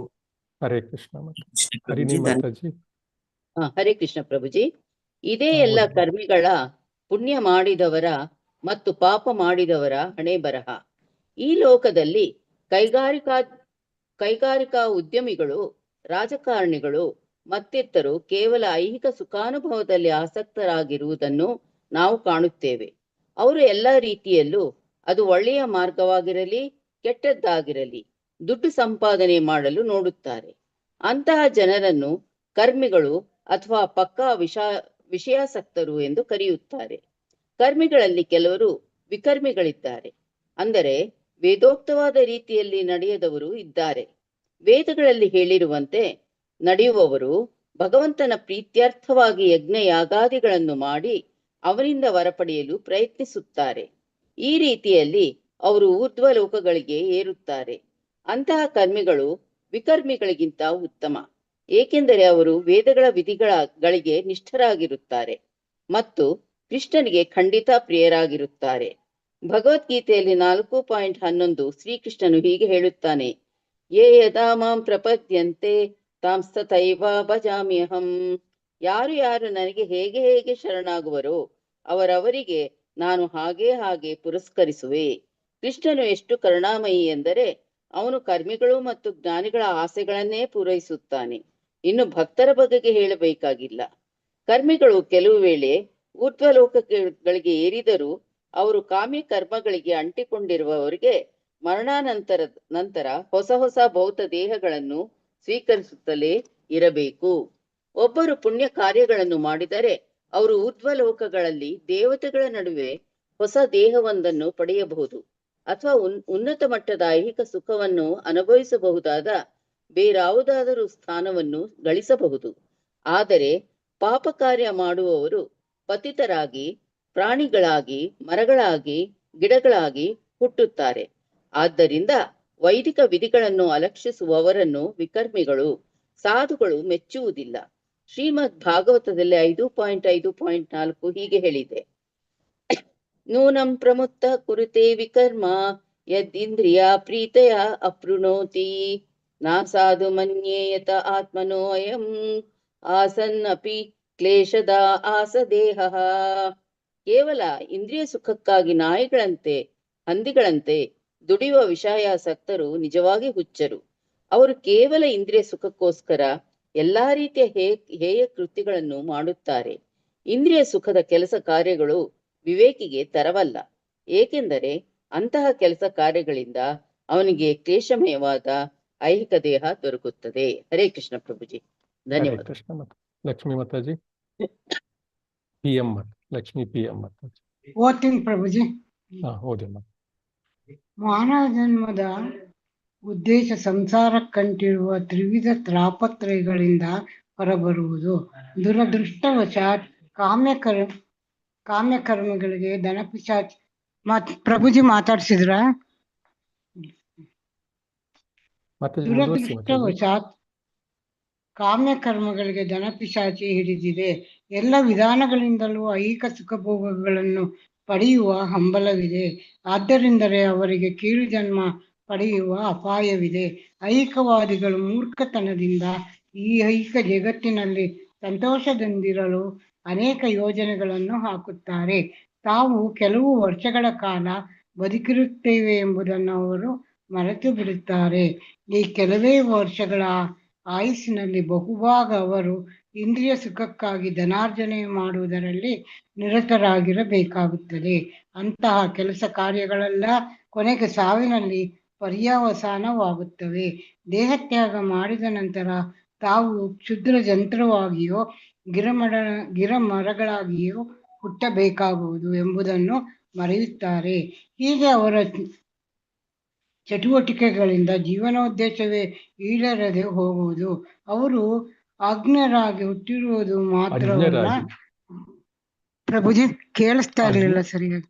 ಪರವಾಗಿಲ್ಲ. ಅಜ್ಞರಾಗಿ ಹುಟ್ಟಿರುವುದು. ಅವರು ಅಜ್ಞರಾಗಿ ಹುಟ್ಟಿರುವುದು ಮಾತ್ರವಲ್ಲ, ಗಗನಚುಂಬಿ ಕಟ್ಟಡಗಳು, ಭಾರಿ ಭಾರಿ ಕಾರುಗಳು, ಗೌರವಾರ್ಹ ಸ್ಥಾನಗಳು ಮೊದಲಾದ ಐಹಿಕ ಲಾಭಗಳು ದೊರಕುತ್ತವೆಂಬ ಭಾವನೆಯಿಂದ ಅವರು ಅಜ್ಞಾನದ ನೆಲೆಯಲ್ಲಿ ಕೆಲಸ ಮಾಡುತ್ತಾರೆ. ಮುಂದಿನ ಜನ್ಮದಲ್ಲಿ ತಾವು ಪತಿತರಾಗಿ ಈ ಜನ್ಮದ ತಮ್ಮ ಕೆಲಸ ಕಾರ್ಯಗಳೆಲ್ಲ ಪರಾಭವಕ್ಕೆ, ಸೋಲಿಗೆ ನೆರವಾಗುತ್ತವೆ ಎಂಬುದು ಈ ಐಹಿಕವಾದಿಗೆ ತಿಳಿಯದು. ಶ್ರೀಮದ್ ಭಾಗವತದ ತೀರ್ಮಾನ ಇದೆಯೇ, ಪರಾಭವಸ್ತಾವದ್ ಅಬೋಧ ಜಾತಃ. ಆದ್ದರಿಂದ ಮಾನವನು ಆತ್ಮ ತತ್ವವನ್ನು ತಿಳಿದುಕೊಳ್ಳಲು ಕಾತರನಾಗಿರಬೇಕು.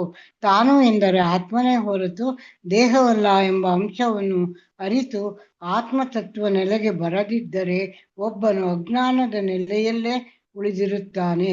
ಕೇವಲ ತಮ್ಮ ಇಂದ್ರಿಯ ತೃಪ್ತಿಯಲ್ಲೇ ಕಾಲ ಕಳೆಯುತ್ತಿರುವ ಸಾವಿರಾರು ಲಕ್ಷಾಂತರ ಜನ ಆಜ್ಞರಲ್ಲಿ ಒಬ್ಬನು ಜ್ಞಾನದ ನೆಲೆಗೆ ಬಂದು ಜೀವನದ ಉನ್ನತ ಮೌಲ್ಯಗಳನ್ನು ಅರಿಯಬಹುದು. ಅಂತಹ ವ್ಯಕ್ತಿಯನ್ನು ಜ್ಞಾನಿ ಎಂದು ಕರೆಯುತ್ತಾರೆ. ಕಾಮ್ಯಕರ್ಮಗಳು ತನ್ನನ್ನು ಸಂಸ್ಕಾರಕ್ಕೆ ಕಟ್ಟಿ ಹಾಕಿ ಸಂಸಾರಕ್ಕೆ ತನ್ನನ್ನು ಸಂಸ್ಕಾರಕ್ಕೆ ಅಲ್ಲ, ಕಾಮ್ಯಕರ್ಮ ಸಂಸಾರಕ್ಕೆ. ತನ್ನ ಕಾಮ್ಯಕರ್ಮಗಳು ತನ್ನನ್ನು ಸಂಸಾರಕ್ಕೆ ಕಟ್ಟಿ ಹಾಕಿ ತನ್ನನ್ನು ಒಂದು ಬಗೆಯ ದೇಹದಿಂದ ಇನ್ನೊಂದಕ್ಕೆ ಒಯ್ಯುತ್ತವೆ ಎಂಬುದನ್ನು ಜ್ಞಾನಿ ಬಲ್ಲನು. ಶ್ರೀಮದ್ ಭಾಗವತದಲ್ಲಿ ಶರೀರ ಬಂಧ ಎಂಬ ಪದದಿಂದ ಸೂಚಿತವಾಗಿರುವಂತೆ ಇಂದ್ರಿಯ ಸುಖದ ಕಲ್ಪನೆಯನ್ನು ಇಟ್ಟುಕೊಂಡಿರುವವನ ಮನಸ್ಸು ಕರ್ಮದಲ್ಲಿ, ಕಾಮ್ಯ ಕರ್ಮದಲ್ಲಿ ಮುಳುಗಿರುತ್ತದೆ. ಇದರಿಂದಾಗಿ ಅವನು ಒಂದು ದೇಹದಿಂದ ಇನ್ನೊಂದಕ್ಕೆ ಹೋಗುವಂತಾಗುತ್ತದೆ. ಹೀಗೆ ಕರ್ಮಿಗಿಂತ ಜ್ಞಾನಿಯು ಉತ್ತಮ, ಏಕೆಂದರೆ ಅವನು ಇಂದ್ರಿಯ ಸುಖದ ಚಟುವಟಿಕೆಗಳಲ್ಲಿ ಕುರುಡಾಗಿ ತೊಡಗುವುದಿಲ್ಲ. ಇದು ಭಗವಂತನ ತೀರ್ಪು. ಆದರೆ ಜ್ಞಾನಿಯಾದವನು ಕರ್ಮಿಗಳ ಅಜ್ಞಾನದಿಂದ ಮುಕ್ತನಾದರೂ ಭಕ್ತಿ ಸೇವೆಯ ನೆಲೆಗೆ ಬರದೇ ಇದ್ದರೆ ಅವನು ಇನ್ನೂ ಅವಿದ್ಯೆಯ ನೆಲೆಯಲ್ಲೇ ಇದ್ದಾನೆ ಎಂದು ಭಾವಿಸಲಾಗುವುದು. ಒಬ್ಬನನ್ನು ಜ್ಞಾನಿ ಎಂದು ಒಪ್ಪಿಕೊಂಡರೂ ಅವನ ಜ್ಞಾನವು ಅಶುದ್ಧವೆಂದು ಭಾವಿಸಲಾಗಿದೆ, ಏಕೆಂದರೆ ಅವನಿಗೆ ಭಕ್ತಿ ಸೇವೆಯ ಬಗೆಗೆ ತಿಳುವಳಿಕೆ ಇಲ್ಲದಿರುವುದರಿಂದ ಅವನು ಭಗವಂತನ ಪಾದ ಕಮಲಗಳ ನೇರ ಪೂಜೆಯನ್ನು ಅಲಕ್ಷಿಸುತ್ತಾನೆ. ಜ್ಞಾನಿಯಾದವನು ಭಕ್ತಿ ಸೇವೆ ಮಾಡಿದರೆ ಅವನು ಬೇಗನೆ ಸಾಮಾನ್ಯ ಜ್ಞಾನಿಗಿಂತ ಉತ್ತಮನಾಗುತ್ತಾನೆ. ಹಾಗೆ ಪ್ರಗತಿ ಸಾಧಿಸಿದ ವ್ಯಕ್ತಿಯನ್ನು ಜ್ಞಾನ ವಿಮುಕ್ತ ಭಕ್ತಿಪರಮ ಎಂದು ವಿವರಿಸಲಾಗಿದೆ. ಜ್ಞಾನಿಯಾದವನು ಹೇಗೆ ಭಕ್ತಿ ಸೇವೆಯಲ್ಲಿ ತೊಡಗುತ್ತಾನೆಂಬುದನ್ನು ಭಗವದ್ಗೀತೆಯಲ್ಲಿ 7.19 ಕೃಷ್ಣನು ಹೀಗೆ ಹೇಳಿದ್ದಾನೆ: ಬಹೂನಾಂ ಜನ್ಮನಾಂ ಅಂತೆ ಜ್ಞಾನವಾನ್ ಮಾಂ ಪ್ರಪದ್ಯತೆ ವಾಸುದೇವ ಸರ್ವಂ ಇತಿ ಸಾ ಮಹಾತ್ಮ ಸುದರ್ಲಭ. ಅನೇಕ ಹುಟ್ಟು ಸಾವುಗಳ ಅನಂತರ ಜ್ಞಾನಿಯಾದವನು ನಾನೇ ಎಲ್ಲ ಕಾರಣಗಳಿಗೂ ಕಾರಣನೆಂದು ತಿಳಿದು ನನಗೆ ಶರಣಾಗುವನು. ಅಂತಹ ಮಹಾತ್ಮನು ದುರ್ಲಭ. ಕೃಷ್ಣನ ಪಾದಕಮಲಗಳಿಗೆ ಶರಣಾಗುವವನು ಖಂಡಿತವಾಗಿಯೂ ಬುದ್ಧಿವಂತನು, ಆದರೆ ಅಂತಹ ಮಹಾತ್ಮನು ಬಹಳ ವಿರಳ. ಹರೇ ಕೃಷ್ಣ, ಮಾಡ್ತೀನಿ. ಹರೇ ಕೃಷ್ಣ. ಧನ್ಯವಾದಗಳು ಪ್ರಭು. ಧನ್ಯವಾದಗಳು. ಗೀತಾ ಮಾತಾಜಿ ಓದ್ತೀರಾ? ಗುರುಜಿ. ಓದಿ. ಭಕ್ತಿ ಸೇವೆಯನ್ನು ಅವಲಂಬಿಸಿ ನಿಯಂತ್ರಕ ತತ್ವಗಳನ್ನು ಅನುಸರಿಸಿ ನಾರದ, ಸನಕ, ಸನಾತನರೇ ಮೊದಲಾದ ಭಾಗವತೋತ್ತಮರು ನಡೆದ ದಾರಿಯಲ್ಲಿ ನಡೆಯುವ ಮೂಲಕ ಒಬ್ಬನು ಭಗವಂತನ ಬಗೆಗೆ ಪ್ರೇಮವನ್ನು ಬೆಳೆಸಿಕೊಳ್ಳುವ ನೆಲೆಯನ್ನು ತಲುಪಬಹುದು. ಆಗ ಭಗವಂತನು ಅವನನ್ನು ಉತ್ತಮನೆಂದು ಪರಿಗಣಿಸುತ್ತಾನೆ. ಭಗವತ್ ಪ್ರೇಮವನ್ನು ಬೆಳೆಸಿಕೊಂಡ ಭಕ್ತರು ಖಂಡಿತವಾಗಿ ಉನ್ನತ ನೆಲೆಯಲ್ಲಿರುವರು. ಈ ಭಕ್ತರಲ್ಲೆಲ್ಲ ಗೋಪಿಯರು ಉತ್ತಮರು, ಏಕೆಂದರೆ ಅವರಿಗೆ ಕೃಷ್ಣನನ್ನು ಸಂತುಷ್ಟಿಗೊಳಿಸುವುದನ್ನು ಬಿಟ್ಟರೆ ಬೇರೇನೂ ಗೊತ್ತಿಲ್ಲ. ಗೋಪಿಯರು ಕೃಷ್ಣನಿಂದ ಪ್ರತಿಫಲವಾಗಿ ಏನನ್ನೂ ನಿರೀಕ್ಷಿಸುವುದಿಲ್ಲ. ನಿಜವಾಗಿ ಕೃಷ್ಣನು ಅವರಿಂದ ಬೇರೆಯಾಗಿ ಅವರಿಗೆ ತೀವ್ರವಾದ ವೇದನೆಯನ್ನೂ ಕೊಡುತ್ತಾನೆ. ಆದರೂ ಅವರು ಕೃಷ್ಣನನ್ನು ಮರೆಯುವುದಿಲ್ಲ. ಕೃಷ್ಣನು ವೃಂದಾವನವನ್ನು ಬಿಟ್ಟು ಮಥುರೆಗೆ ಹೊರಟಾಗ ಗೋಪಿಯರು ಖಿನ್ನರಾಗಿ ತಮ್ಮ ಉಳಿದ ಜೀವಮಾನವನ್ನು ಕೃಷ್ಣನ ವಿರಹದಿಂದ ಅಳುತ್ತಾ ಕಳೆದರು. ಅಂದರೆ ಒಂದು ಅರ್ಥದಲ್ಲಿ ಅವರು ವಾಸ್ತವವಾಗಿ ಕೃಷ್ಣನಿಂದ ಬೇರೆಯಾಗಲೇ ಇಲ್ಲ. ಕೃಷ್ಣನ ಬಗೆಗೆ ಚಿಂತಿಸುವುದಕ್ಕೂ ಅವನ ಜೊತೆ ಬೆರೆಯುವುದಕ್ಕೂ ಏನೂ ವ್ಯತ್ಯಾಸವಿಲ್ಲ. ಬದಲಿಗೆ ವಿಪ್ರಲಂಬ ಸೇವೆಯು ವಿರಹ ವೇದನೆಯಿಂದ ಕೃಷ್ಣನ ಬಗೆಗೆ ಚಿಂತಿಸುವುದು. ಶ್ರೀ ಚೈತನ್ಯ ಮಹಾಪ್ರಭುಗಳು ಮಾಡಿದಂತೆ ಇದು ನೇರವಾಗಿ ಕೃಷ್ಣನ ಸೇವೆ ಮಾಡುವುದಕ್ಕಿಂತ ಉತ್ತಮ. ಹೀಗೆ ಕೃಷ್ಣನ ಬಗೆಗೆ ನಿಷ್ಕಲ್ಮಶ ಭಕ್ತಿ ಪ್ರೇಮ ಬೆಳೆಸಿಕೊಂಡವರಲ್ಲಿ ಗೋಪಿಯರು ತುಂಬಾ ಶ್ರೇಷ್ಠ. ಈ ಶ್ರೇಷ್ಠ ಗೋಪಿಯರಲ್ಲಿ ಶ್ರೀಮತಿ ರಾಧಾರಾಣಿ ಅತ್ಯುತ್ತಮ. ಯಾರು ಶ್ರೀಮತಿ ರಾಧಾರಾಣಿಯ ಭಕ್ತಿ ಸೇವೆಯನ್ನೂ ಮೀರಿಸಲಾರರು. ನಿಜವಾಗಿ ಹೇಳುವುದಾದರೆ ಕೃಷ್ಣನೂ ಸಹ ಶ್ರೀಮತಿ ರಾಧಾರಾಣಿಯ ಮನೋಭಾವವನ್ನು ಅರಿಯಲಾರನು.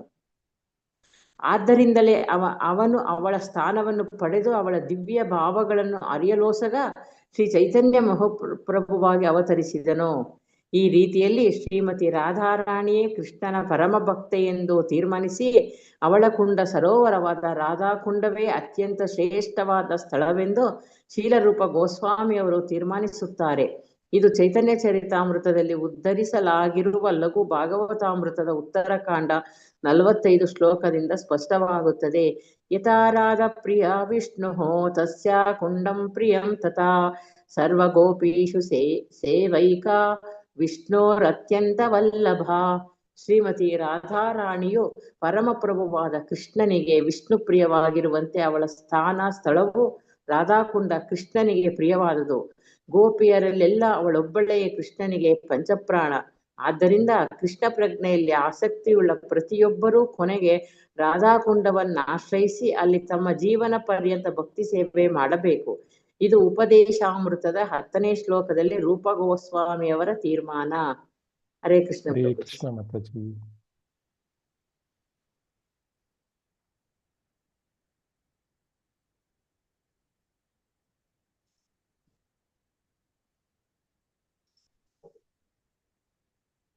ಹರೇ ಕೃಷ್ಣ.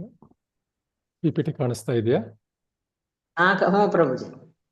ಸೊ 10ನೇ ಶ್ಲೋಕದಲ್ಲಿ ನಾವು ರಾಧಾಕುಂಡದ ಬಗ್ಗೆ ಮತ್ತು ಐಹಿಕ ಲಾಭಗಳನ್ನು ಪಡೆಯುವ ವ್ಯಕ್ತಿಗಳ ಬಗ್ಗೆ ಇವರು ಆಚಾರ್ಯರು ಹೇಳಿದ್ದಾರೆ.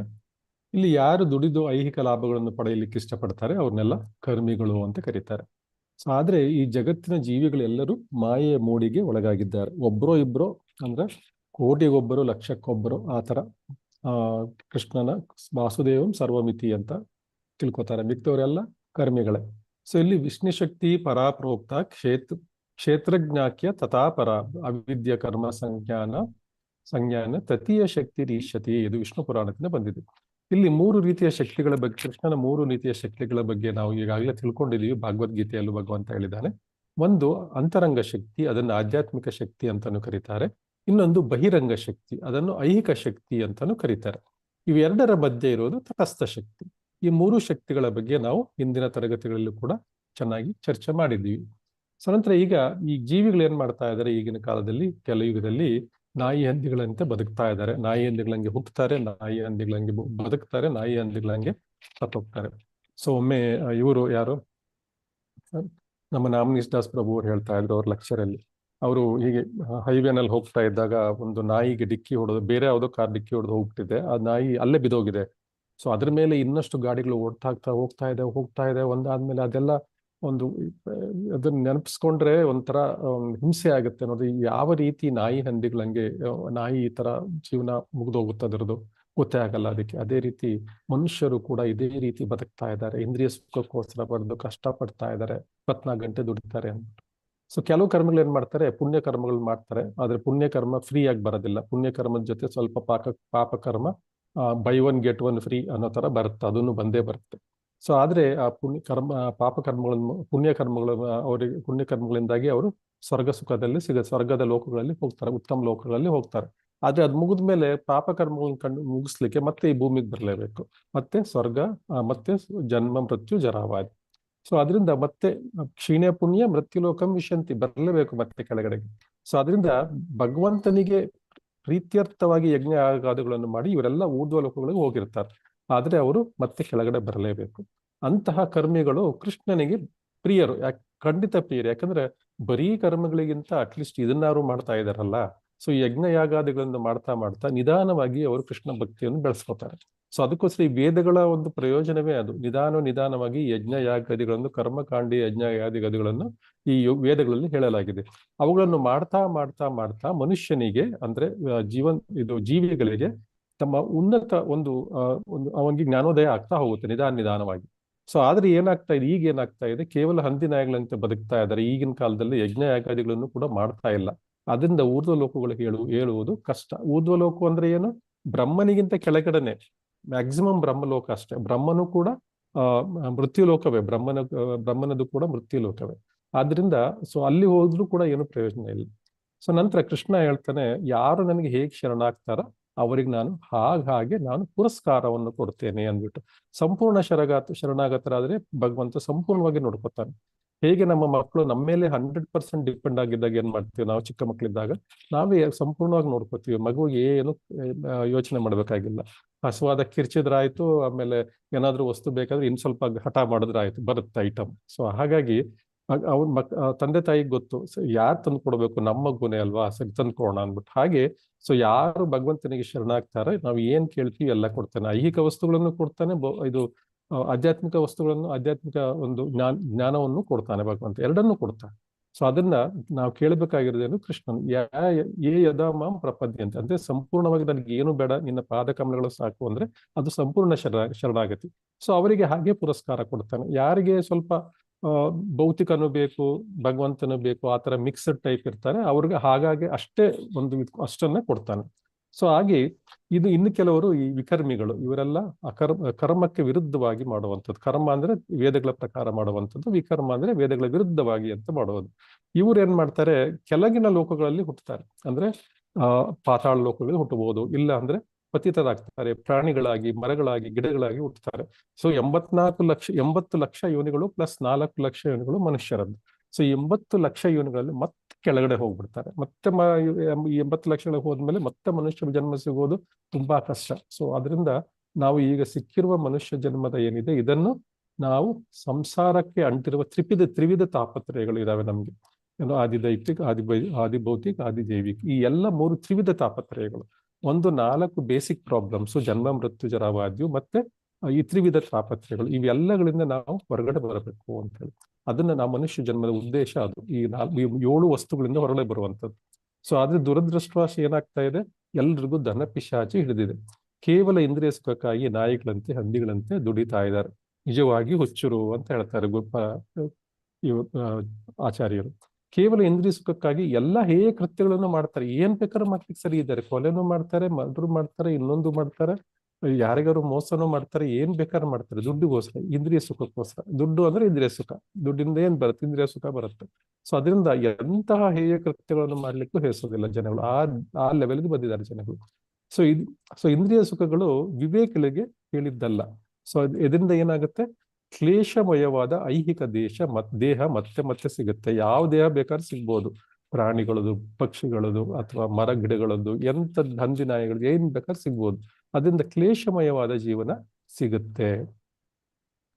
ನಂತರ ಇನ್ನೊಂದಂದ್ರೆ, ಎಲ್ಲಿವರೆಗೂ ಒಬ್ಬನು ಜೀವನದ ಆಧ್ಯಾತ್ಮಿಕ ಮೌಲ್ಯಗಳ ಬಗ್ಗೆ ವಿಚಾರಿಸೋದಿಲ್ವೋ ಅಲ್ಲಿವರೆಗೂ ಅವನು ಹುಟ್ಟಿದ್ದು ಏನು ಪ್ರಯೋಜನ ಇಲ್ಲ. ಒಂದು ಅಜ್ಞಾನದಲ್ಲಿ ಇರ್ತಾನೆ ಅವನು. ಅಜ್ಞಾನದಲ್ಲಿದ್ರೆ ಏನಾಗುತ್ತೆ, ಅದು ದುಃಖಗಳಿಂದ ತೊಳಲಾಡ್ತಾನೆ. ಅದು ಪಾಪ ಆಗಿರ್ಬೋದು, ಪುಣ್ಯವಾಗಿರ್ಬೋದು. ಕರ್ಮ ಏನಂದ್ರೆ, ಏನೇ ಕರ್ಮ ಮಾಡಿದ್ರು ಅದು ಫಲಿತಾಂಶ ಸಿಗುತ್ತೆ. ಪಾಪ ಕರ್ಮ ಮಾಡಿದ್ರು ಜೊತೆಗೆ ಸ್ವಲ್ಪ ಪುಣ್ಯ ಬಂದೇ ಬರುತ್ತೆ, ಪುಣ್ಯ ಕರ್ಮ ಮಾಡಿದ್ರು ಸ್ವಲ್ಪ ಪಾಪ ಬಂದೇ ಬರುತ್ತೆ. ಸೊ ಒಂದು ಅದೃಷ್ಟ ಏನು ಅಂದ್ರೆ, ಈ ಕಲಿಯುಗದಲ್ಲಿ ನೀವು ಪಾಪಕರ್ಮದ ಬಗ್ಗೆ ಎಷ್ಟೇ ಯೋಚನೆ ಮಾಡಿದ್ರು, ನಾನು ಆ ಪಾಪ ಮಾಡಬೇಕು, ಈ ಪಾಪ ಮಾಡಬೇಕು ಅಂದ್ಬಿಟ್ಟು ಏನೇ ಯೋಚನೆ ಮಾಡಿದ್ರು ಅದ್ರದ್ದು ಫಲ ಸಿಗೋದಿಲ್ಲ.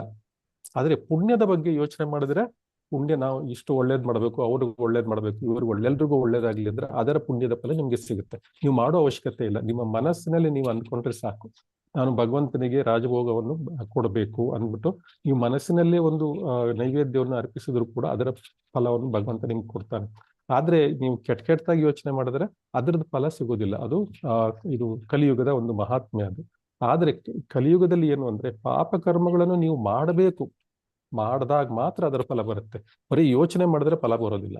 ಸೊ ಅದು ಎಷ್ಟು ಒಂದು ಅದೃಷ್ಟವಂತರು ನಾವೆಲ್ಲ ಅಂದ್ಬಿಟ್ಟು. ಸೊ ಅದರಿಂದ ಇಲ್ಲಿ ಭಗವಂತ ಹೇಳ್ತಾ ಇದ್ದಾನೆ, ಸಾವಿರಾರು ಲಕ್ಷಾಂತರ ಜನಗಳಲ್ಲಿ ಒಬ್ಬನು ಅಜ್ಞರಲ್ಲಿ ಒಬ್ಬನು ಜ್ಞಾನದ ನೆಲೆಗೆ ಬರ್ತಾನೆ. ಮನುಷ್ಯಾಣಾಂ ಸಹಸ್ರೇತು ಕಚ್ಚಿತ್ ಯತತಿ ಸಿದ್ಧಯೇ ಯತತಾಮಪಿ ಸಿದ್ಧಾನಾಂ ಕಶ್ಚಿತ್ ನಾಂ ವೇತ್ತಿ ತತ್ವತಃ. ಅಂದ್ರೆ ಜೀವನದ ಉನ್ನತ ಮೌಲ್ಯಗಳನ್ನು ಒಬ್ಬ ಜ್ಞಾನಿ ಮಾತ್ರ ಅರ್ಥಕೊಳ್ತಾನೆ, ಒಬ್ಬ ವ್ಯಕ್ತಿ ಮಾತ್ರ. ಮನುಷ್ಯನಂ ಸಹಸ್ರೇಶು, ಸಾವಿರಾರು ಮನುಷ್ಯರಲ್ಲಿ, ಲಕ್ಷಾಂತರ ಮನುಷ್ಯರಲ್ಲಿ ಒಬ್ರೋ ಇಬ್ರೋ ಬರ್ತಾರೆ. ಸೊ ಅಂತಹ ವ್ಯಕ್ತಿಯನ್ನು ಜ್ಞಾನಿ ಅಂತ ಕರೀತಾರೆ. ಆದ್ರೆ ಅಂತ ಜ್ಞಾನಿಗಳು ಯಾರು? ಭಗವಂತ ಹೇಳ್ತಾನೆ, ಬಹುನಾಂ ಜನ್ಮನಾಂ ಅಂತೆ ಜ್ಞಾನವಾನ್ ಪ್ರಪದ್ಯತೆ. ಈ ಜ್ಞಾನ ಯಾರಿಗೆ ಸಿಗುತ್ತೆ? ಬಹುನಾಂ ಜನ್ಮನಾಂ, ಇಲ್ಲ ಕೋಟ್ಯಂತರ ಜನ್ಮಗಳನ್ನು ಎತ್ತಿದ ನಂತರ ಅವನಿಗೆ ಗೊತ್ತಾಗುತ್ತೆ ವಾಸುದೇವಂ ಸರ್ವಮಿತಿ ಅಂದ್ಬಿಟ್ಟು. ವಾಸುದೇವಂ ಸರ್ವಮಿತಿ ಅಂತಹ ಸಮಹಾತ್ಮ ದುಸುರುಲಭ. ಅಂದ್ರೆ ಮನುಷ್ಯಾಣಾಂ ಸಹಸ್ರೇಶು, ಸಾವಿರಾರು ಲಕ್ಷಾಂತರ ಜನರಲ್ಲಿ ಒಬ್ಬರು ಅವರಿಗೆ ಸಿಗುತ್ತೆ, ಅವನಿಗೆ ಜ್ಞಾನ ಸಿಗುತ್ತೆ. ಅವಾಗ ಅವನೇನ್ ಮಾಡ್ತಾನೆ, ಭಕ್ತಿ ಸೇವೆಯ ತಿಳುವಳಿಕೆ ಇಲ್ಲದೆ ಇದ್ರು ಕೂಡ ಅವನು ಭಗವಂತನ ಪಾದ ಕಮಲಗಳ ನೇರ ಪೂಜೆಯನ್ನು ಮಾಡಲಿಕ್ಕೆ ಶುರು ಮಾಡ್ತಾನೆ. ಆದರೆ ಈ ಈ ಅಜ್ಞಾನಿಗಳು ಏನ್ ಮಾಡ್ತಾರೆ, ಅವರು ಭಗವಂತನ ಪಾದ ಕಮಲಗಳ ನೇರ ಪೂಜೆಯನ್ನು ಅಲಕ್ಷ್ಯ ಮಾಡ್ತಾರೆ.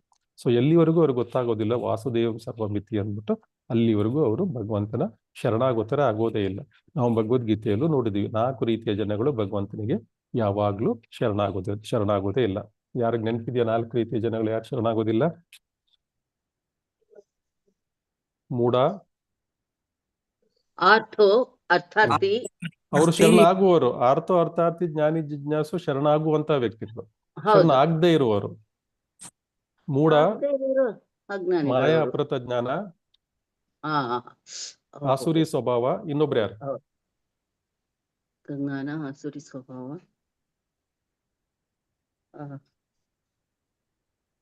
ಎಲ್ರಿಗೂ ಮರ್ತೋಯ್ತಾ? ಕರ್ಮಿಗಳ ಗೊತ್ತಿಲ್ಲ, ಎಲ್ಲ ಮರ್ತೋಯ್ತು. ಸೊ ಕೃಷ್ಣನ ಪಾದಕಮಗಳಿಗೆ ಶರಣಾಗುತ್ತೋ ಯಾರು ಶರಣಾಗ್ತಾರ ಅವರು ಖಂಡಿತವಾಗ್ಲೂ ಬುದ್ಧಿವಂತರು. ಎಲ್ಲ ಕಲಿಯುಗದ ಪ್ರಭಾವ, ಏನ್ ಚಿಂತೆ ಮಾಡ್ಬೇಡಿ. ಓಕೆನಾ? ಸೊ ನೆನ್ನೆ ಓದಿದ್ದು ಇವತ್ತು ನೆನಪಿರಲ್ಲ ನಮ್ಗೆ ಕಲಿಯುಗದ ಪ್ರಭಾವ, ಬಟ್ ನೆನ್ಪಿಟ್ಕೊಳ್ಳಕ್ಕೆ ಪ್ರಯತ್ನ ಪಡಬೇಕು. ಸೊ ಯಾರು ಕೃಷ್ಣನ ಪಾದಕಮಲಗಳಿಗೆ ಶರಣಾಗ್ತಾರೆ ಸಂಪೂರ್ಣವಾಗಿ, ಅವರೇ ಬುದ್ಧಿವಂತರು. ಇಲ್ಲಿ ಭಕ್ತರಲ್ಲಿ ಅಂತ ಸಾವಿರಾರು ಲಕ್ಷಾಂತರ ಜನಗಳಲ್ಲಿ ಒಬ್ಬರು ಶ್ರೇಷ್ಠರಲ್ವಾ? ಅಂತಹ ಶ್ರೇಷ್ಠರಲ್ಲಿ ಅಂತಹ ಭಕ್ತರಲ್ಲಿ ಗೋಪಿಯರು ಉತ್ತಮ. ಸೊ ಈ ಶ್ರೇಷ್ಠ ಗೋಪಿಯರಲ್ಲಿ ರಾಧಾರಾಣಿ ಎಲ್ಲಕ್ಕಿಂತ ಉತ್ತಮ. ಯಾಕಂದ್ರೆ ರಾಧಾರಾಣಿ ಕೃಷ್ಣನ ಇಂಟರ್ನಲ್ ಪೊಟೆನ್ಸಿ, ಇದು ಯೋಗ ಮಾಯೆ. ಅದರಿಂದ ಅವಳು ಎಲ್ಲರಿಗಿಂತ ಉತ್ತಮರು. ಸೊ ಆದ್ರಿಂದ ರಾಧಾರಾಣಿಯ ಏನ್ ಭಕ್ತಿ ಮಾಡ್ತಾಳೆ ಅದಕ್ಕಿಂತ ಮೀರಿಸ್ಲಿಕ್ಕೆ ಯಾರ ಕೈಯಿಂದನೂ ಸಾಧ್ಯವಿಲ್ಲ ಅಂತ ಹೇಳ್ತಾರೆ. ಆಕ್ಚುಲಿ ನಮ್ಗೆ ಅದನ್ನ ಮೀರಿಸುವ ಅವಶ್ಯಕತೆನೂ ಇಲ್ಲ. ರಾಧಾರಾಣಿಯ ಶರಣಾಗತಿಯನ್ನು ಪಡ್ಕೊಂಡ್ರೆ ಸಾಕು. ನಾವು ರಾಧಾರಾಣಿಯ ಸೇವೆ ಮಾಡಿದ್ರೆ ಸಾಕು ನಮ್ಗೆ. ಸೊ ಯಾರು ಭಕ್ತರು ಇರ್ತಾರೆ, ಭಕ್ತರ ಸೇವೆ ಮಾಡಿದ್ರು ಸಾಕು ನಮ್ಗೆ, ಭಗವಂತ ಸುಪ್ರೀತನಾಗ್ತಾನೆ.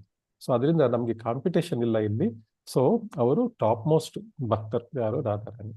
ಸೊ ಶ್ರೀಲ ರೂಪ ಗೋಸ್ವಾಮಿಯವರು ಏನ್ ಹೇಳ್ತಾರೆ ಅಂದ್ರೆ, ಯದಾ ರಾಧಾ ಪ್ರಿಯ ವಿಷ್ಣು ತಸ್ಯಾಹ ಕುಂಡಂ ಪ್ರಿಯ ತಥಾ ಸರ್ವಗೋಪೀಶು ಸೇವೈಕಾ ವಿಷ್ಣುರತ್ಯಂತ ವಲ್ಲಭ.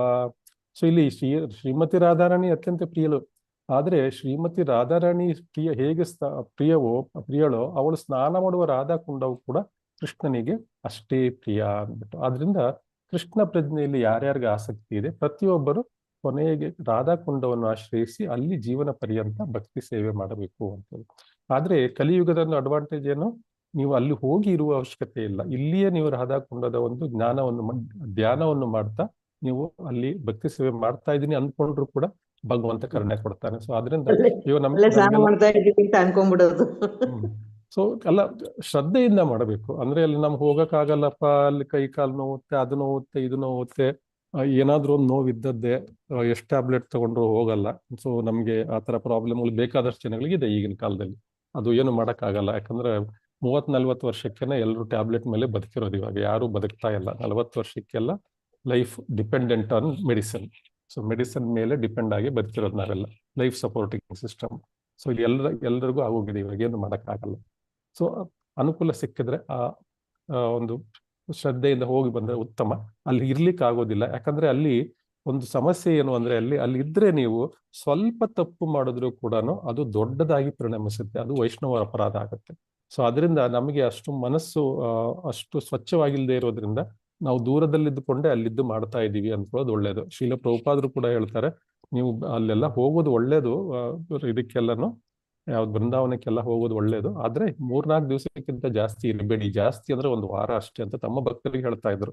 ಅವರ ಭಕ್ತರಿಗೆ ಅವ್ರು ಹೇಳ್ತಾ ಇದ್ರಿ, ನಾವಿನ್ ಯಾವ ಲೆಕ್ಕ ಅಲ್ವಾ? ಅದರಿಂದ ಹೋದ್ರು ಕೂಡ 1 ದಿವಸ 2 ದಿವಸ 3 ದಿವಸ ಇದ್ಬಿಟ್ಟು ಬಂದ್ಬಿಡಬೇಕಷ್ಟ. ಇಲ್ಲ ಅಂದ್ರೆ ನಾವು ಅಪರಾಧಗಳನ್ನು ಮಾಡುವ ಚಾನ್ಸ್ ಜಾಸ್ತಿ ಇರುತ್ತೆ. ಅದರಿಂದ ನಾವು ಇಲ್ಲಿಂದಾನೇ ರಾಧಾಕುಂಡದ ಒಂದು ಧ್ಯಾನವನ್ನು ಮಾಡಿಕೊಂಡು ರಾಧಾಕುಂಡದಲ್ಲಿ ಶ್ರೀಕೃಷ್ಣನ ಲೀಲೆಗಳನ್ನು ನಾವು ನೆನಪಿಸ್ಕೊಂಡು ಅವನ ದರ್ಶನವನ್ನು ನಾವು ಇಲ್ಲಿಂದಾನೇ ಪಡ್ಕೋಬಹುದು. ಇದು ಕಲಿಯುಗದ ಒಂದು ಅತ್ಯಂತ ಉತ್ತಮವಾದ ವರದಾನ ಅಂತ ಹೇಳಬಹುದು ನಾವು. ತಾನೇ ಸ್ಥಿತ ಅಂತಾರಲ್ಲ. ತಾನೇ ಸ್ಥಿತ. ಸೊ ಶ್ಲೋಕ 11ಕ್ಕೆ ಹೋಗೋಣ.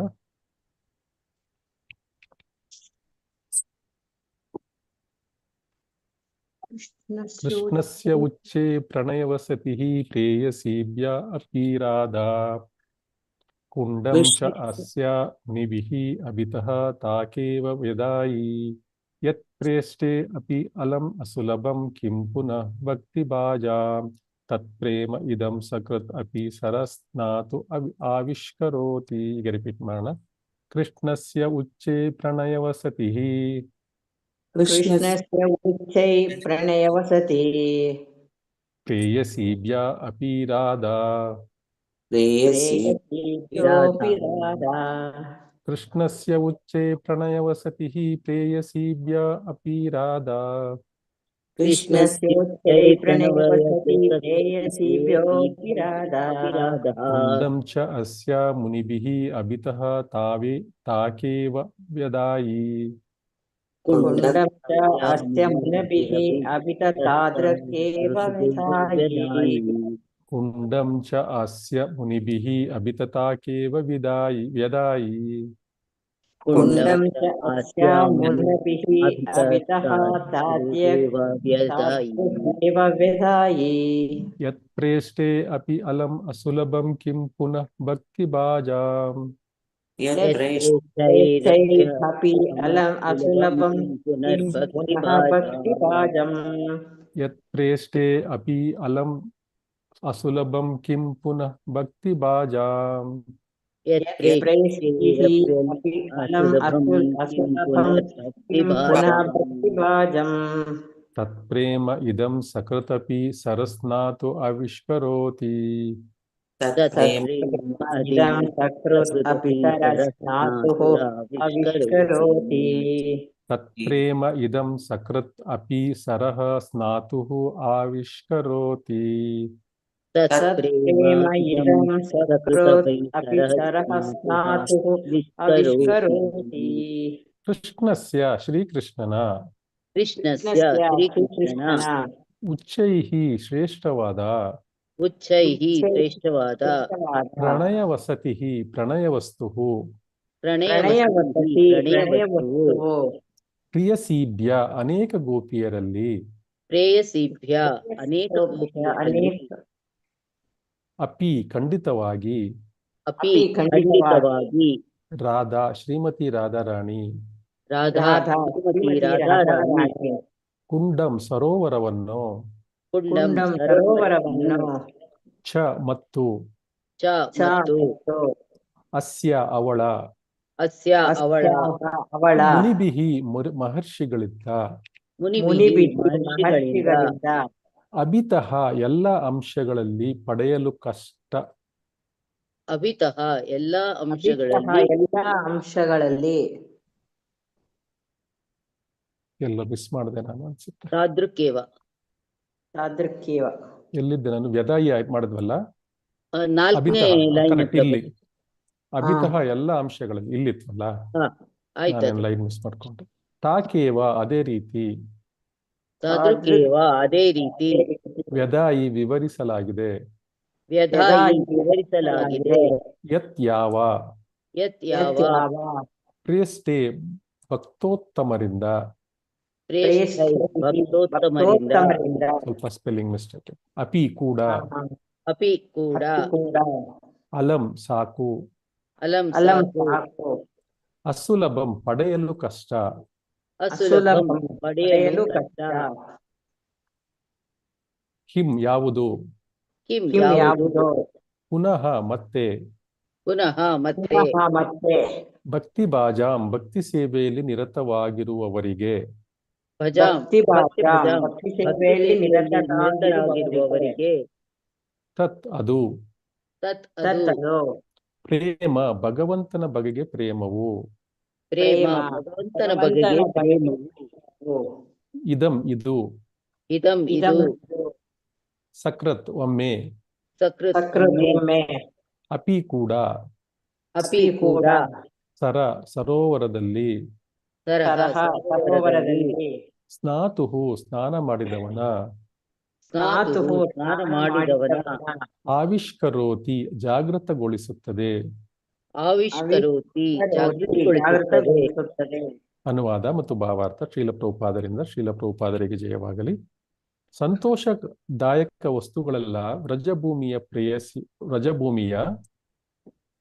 ಸಂತೋಷದಾಯಕ ವಸ್ತುಗಳಲ್ಲೆಲ್ಲ ಬ್ರಜಭೂಮಿಯ ಪ್ರೇಯಸಿಯರಲ್ಲೆಲ್ಲ ಶ್ರೀಮತಿ ರಾಧಾರಾಣಿಯೇ ಕೃಷ್ಣನಿಗೆ ಅಚ್ಚುಮೆಚ್ಚು.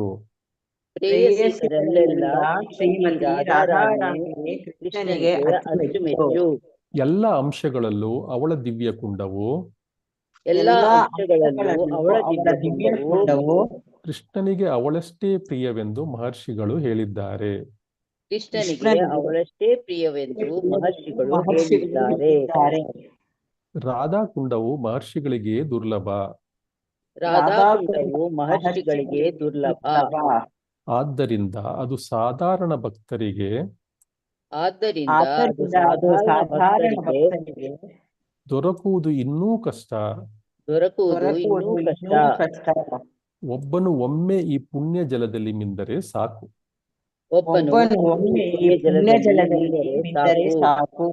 ಅವನ ಶುದ್ಧ ಕೃಷ್ಣ ಪ್ರೇಮ ಜಾಗೃತವಾಗುತ್ತದೆ.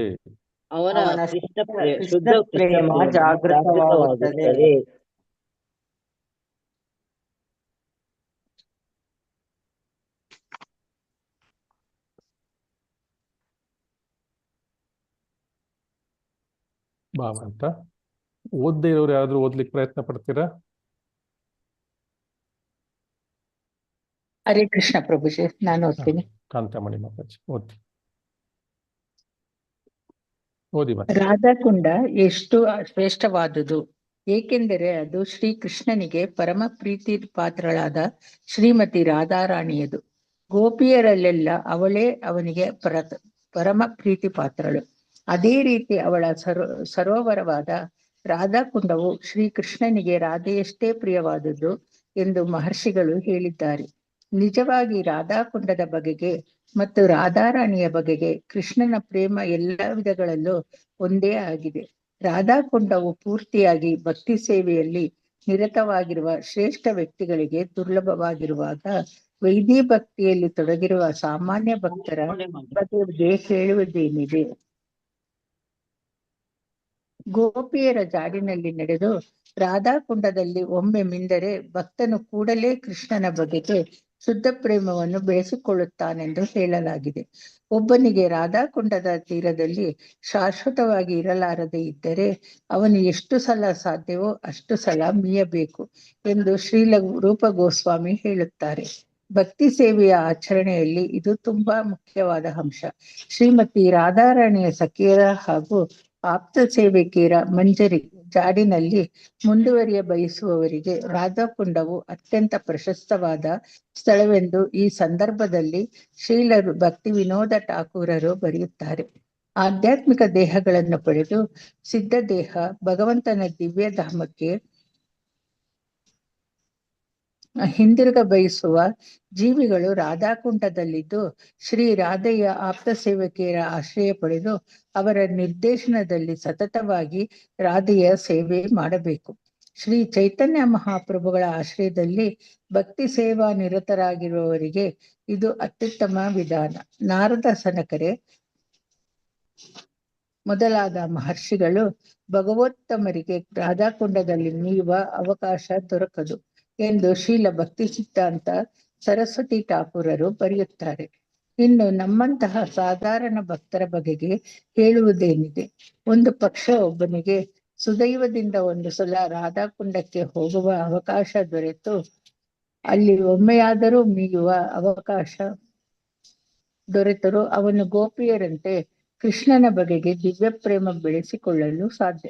ರಾಧಾಕುಂಡದ ತೀರದಲ್ಲಿ ವಾಸಿಸುತ್ತಾ ಕೃಷ್ಣನ ಪ್ರೇಮ ಸೇವೆಯಲ್ಲಿ ತಲ್ಲೀನವಾಗಿರಬೇಕೆಂದು ಸೂಚಿಸಲಾಗಿದೆ. ಅಲ್ಲಿ ನಿಯತವಾಗಿ ಸ್ನಾನ ಮಾಡಿ ಶ್ರೀಮತಿ ರಾಧೆಯ ಮತ್ತು ಅವಳ ಸಖಿಯರಾದ ಗೋಪಿಯರ ಆಶ್ರಯ ಪಡೆದು ಎಲ್ಲ ಐಹಿಕ ಕಲ್ಪನೆಗಳನ್ನು ತೊರೆಯಬೇಕು. ಹೀಗೆ ಒಬ್ಬನು ತನ್ನ ಜೀವನ ಪರ್ಯಂತ ನಡೆದುಕೊಂಡರೆ ದೇಹತ್ಯಾಗ ಮಾಡಿದ ನಂತರ ಅವನು ರಾಧಾಕುಂಡದ ತೀರದಲ್ಲಿ ತನ್ನ ಜೀವಮಾನದಲ್ಲಿ ಬಯಸಿದಂತೆ ಶ್ರೀಮತಿ ರಾಧೆಯ ಸೇವೆ ಮಾಡಲು ಭಗವದ್ಧಾಮಕ್ಕೆ ಹಿಂದಿರುಗುತ್ತಾನೆ. ತೀರ್ಮಾನ ಇಷ್ಟೇ: ರಾಧಾಕುಂಡದ ತೀರದಲ್ಲಿ ವಾಸಿಸುತ್ತಿರುವ ಮತ್ತು ಅಲ್ಲಿ ಪ್ರತಿನಿತ್ಯ ಮೀಯುವುದು ಭಕ್ತಿ ಸೇವೆಯ ಮಹತ್ ಸಾಧನೆ. ಇದು ನಾರದರಂತಹ ಮಹರ್ಷಿಗಳಿಗೂ ಭಾಗವತಮರಿಗೂ ಅಪ್ರಾಪ್ಯವಾದುದು. ಆದ್ದರಿಂದ ರಾಧಾಕುಂಡದ ಮಹಿಮಾತಿಶಯಕ್ಕೆ ಕೊನೆಯೇ ಇಲ್ಲ. ರಾಧಾಕುಂಡದ ಸೇವೆ ಮಾಡುವುದರ ಮೂಲಕ ಗೋಪಿಯರ ನಿತ್ಯ ಮಾರ್ಗದಲ್ಲಿ ಶ್ರೀಮತಿ ರಾಧಾರಾಣಿಯ ಸಹಾಯಕ ಆಗಬಹುದು. ಹರೇ ಕೃಷ್ಣ ಪ್ರಭುಜಿ, ಧನ್ಯವಾದಗಳು. ಧನ್ಯವಾದಗಳು. ಕಳೆದ 3 ಶ್ಲೋಕಗಳಲ್ಲಿ 9, 10, 11 ನಾವು ರಾಧಾಕುಂಡದ ಬಗ್ಗೆನೇ ಮಾತಾಡ್ತಾ ಇದ್ದೀವಿ. ಈ 11ನೇ ಶ್ಲೋಕ ರಾಧಾಕುಂಡದ ಬಗ್ಗೆ ಅಂತಿಮವಾದ ಶ್ಲೋಕ. ಈ ನಮಗೆ ಏನಿದೆ ಉಪದೇಶ ಅಮೃತದಲ್ಲಿ ಇದು ಅಂತಿಮವಾದ ಶ್ಲೋಕ. ಸೊ ಇದನ್ನ ನಾವು ಈಗ ಸಮರೈಸ್ ಮಾಡೋಣ.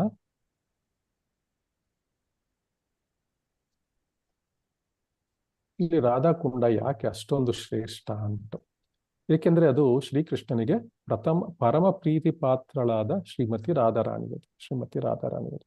ಸೊ ರಾಧಾಕುಂಡದ ಮಹಿಮಕ್ಕೆ ಕೊನೆ ಮೊದಲಿಲ್ಲ. ಸೊ ಗೋಪಿಯರ ಜಾಡಿನಲ್ಲಿ ನಡೆದು ಅದೇ ಹಾದಿಯಲ್ಲಿ ನಡೆದು ಅವರ ಫುಟ್ ಸ್ಟೆಪ್ಸ್ ಅಂತ ಏನ್ ಹೇಳ್ತೀವಿ, ಅವರ ಪಾದ ಅವರ ಹಿಂದೆನೆ ನಡೆದು ರಾಧಾಕುಂಡದಲ್ಲಿ ಒಮ್ಮೆ ಸ್ನಾನ ಮಾಡಿದ್ರೆ ಸಾಕು, ಕೃಷ್ಣನ ಬಗ್ಗೆ ಶುದ್ಧ ಪ್ರೇಮ ಅವನಿಗೆ ಸಿಗುತ್ತೆ ಅಂತ ಹೇಳ್ತಾರೆ. ಸೊ ಶ್ರೀಲ ಭಕ್ತಿ ಸಿದ್ಧಾಂತ ಸರಸ್ವತಿ ಠಾಕೂರರು ಹೇಳ್ತಾರೆ, ದೊಡ್ಡ ದೊಡ್ಡ ಮಹರ್ಷಿಗಳು ಸನಕರು ಇವರನ್ನ 4 ಕುಮಾರ ಇದ್ದಾರೆ, ಸನತ್ ಕುಮಾರ, ಸನಕರು, ಈ ತರ ಎಲ್ಲಾನು, ಮತ್ತೆ ನಾರದ ಮಹರ್ಷಿಗಳು, ಇವರೆಲ್ಲ ಬ್ರಹ್ಮನ ಪುತ್ರರು. ಬ್ರಹ್ಮನ ಪುತ್ರರು ಅಂದ್ರೆ ಬ್ರಹ್ಮನ ತಕ್ಷಣ ಅವರೇ ಮಹಾವೇದಾಂತಿಗಳು ಮತ್ತೆ ಮಹಾಭಕ್ತರು. ಅವರಿಗೂ ಕೂಡ ರಾಧಾಕುಂಡದಲ್ಲಿ ಮೀಯುವ ಅವಕಾಶ ದೊರೆಯಲಿಕ್ಕಿಲ್ಲ ಅಂತೆ. ಸೊ ಆದ್ರೆ ನಮ್ಮ ಭಕ್ತರು ಅಕಸ್ಮಾತ್ ನಿಮ್ಗೆ ಚಾನ್ಸ್ ಸಿಕ್ಕಿದ್ರೆ ಅಲ್ಲಿ ಪ್ರತಿನಿತ್ಯ ಅಲ್ಲಿ ಸ್ನಾನ ಮಾಡುವುದು ಭಕ್ತಿ ಸೇವೆಯ ಮಹತ್ ಸಾಧನೆ. ಸೊ ಅಲ್ಲಿ ಸೇವೆ ಮಾಡುವುದರ ಜೊತೆಗೆ, ರಾಧಾಕುಂಡದ ಸೇವೆ ಮಾಡುವುದರ ಜೊತೆಗೆ ಗೋಪಿಯರ ಮಾರ್ಗದರ್ಶನದಲ್ಲಿ ನಾವು ಶ್ರೀಮತಿ ರಾಧಾರಾಣಿಯ ಒಂದು ಸಹಾಯಕ ಅಸಿಸ್ಟೆಂಟ್ ಆಗ್ಬಹುದು. ಸೊ ಅದರಿಂದ ಆ ಭಾಗ್ಯ ಸಿಕ್ಕಿದ್ರೆ, ಸೊ ಅದಕ್ಕಿಂತ ದೊಡ್ಡ ಭಾಗ್ಯ ಏನಿಲ್ಲ, ಅದು ಜೀವನದ ಪರಮೋದ್ದೇಶ ಅಂತ ಹೇಳ್ತಾರೆ. ಸೊ ಇಲ್ಲಿ ರಾಧಾಕುಂಡ ಮತ್ತೆ ಶ್ಯಾಮಕುಂಡ ಅಂತ ಇಲ್ಲಿದೆ ನೋಡಿ, ಇಲ್ಲಿ ನವಿಲಿನ ಆಕಾರದಲ್ಲಿದೆ ಅಂತ ಹೇಳ್ತಾರೆ. ನವಿಲಿನ ತರ ಕಾಣಿಸ್ತಾ ಇದೆಯಾ? ಇಲ್ಲೊಂದು ಕುಂಡ ಇದೆ, ಇದು ಒಂದು ಶ್ಯಾಮಕುಂಡ, ಒಂದು ರಾಧಾಕುಂಡ. ಯಾರು ಹೋಗಿ ಬಂದಿರೋರು ಯಾರಾದ್ರೂ ಹೇಳಿದ್ರೆ ಗೊತ್ತಾಗುತ್ತೆ. ಇದಂತೂ ರಾಧಾಕುಂಡ. ಅದು ಇದ್ರಲ್ಲಿ ರಾಧಾಕುಂಡದಲ್ಲಿ ಫಸ್ಟ್ ಮೀಬೇಕು, ಆಮೇಲೆ ಶ್ಯಾಮಕುಂಡ, ಮತ್ತೆ ರಾಧಾಕುಂಡ. ಇದ್ರಲ್ಲಿ ಯಾವ್ದು ಮತ್ತೆ ಇಲ್ಲಿ 2 ಕುಂಡ ಇದೆ. ಇಲ್ಲಿ ಸ್ಕ್ವಯರ್ ಆಗಿರೋದು ರಾಧಾಕುಂಡ. ಸ್ಕ್ವೈರ್ ಆಗಿರೋದಾ? ಹೌದು, ಅದು ಸ್ವಲ್ಪ ಈ ತರನೇ ಇದೆ ಅನ್ಸುತ್ತೆ. ಶ್ಯಾಮಕುಂಡ ಸ್ವಲ್ಪ ಸೊಟ್ಟಾಗಿದೆ ನೋಡಿ, ಈ ತರ ಇದೆ ಅದು.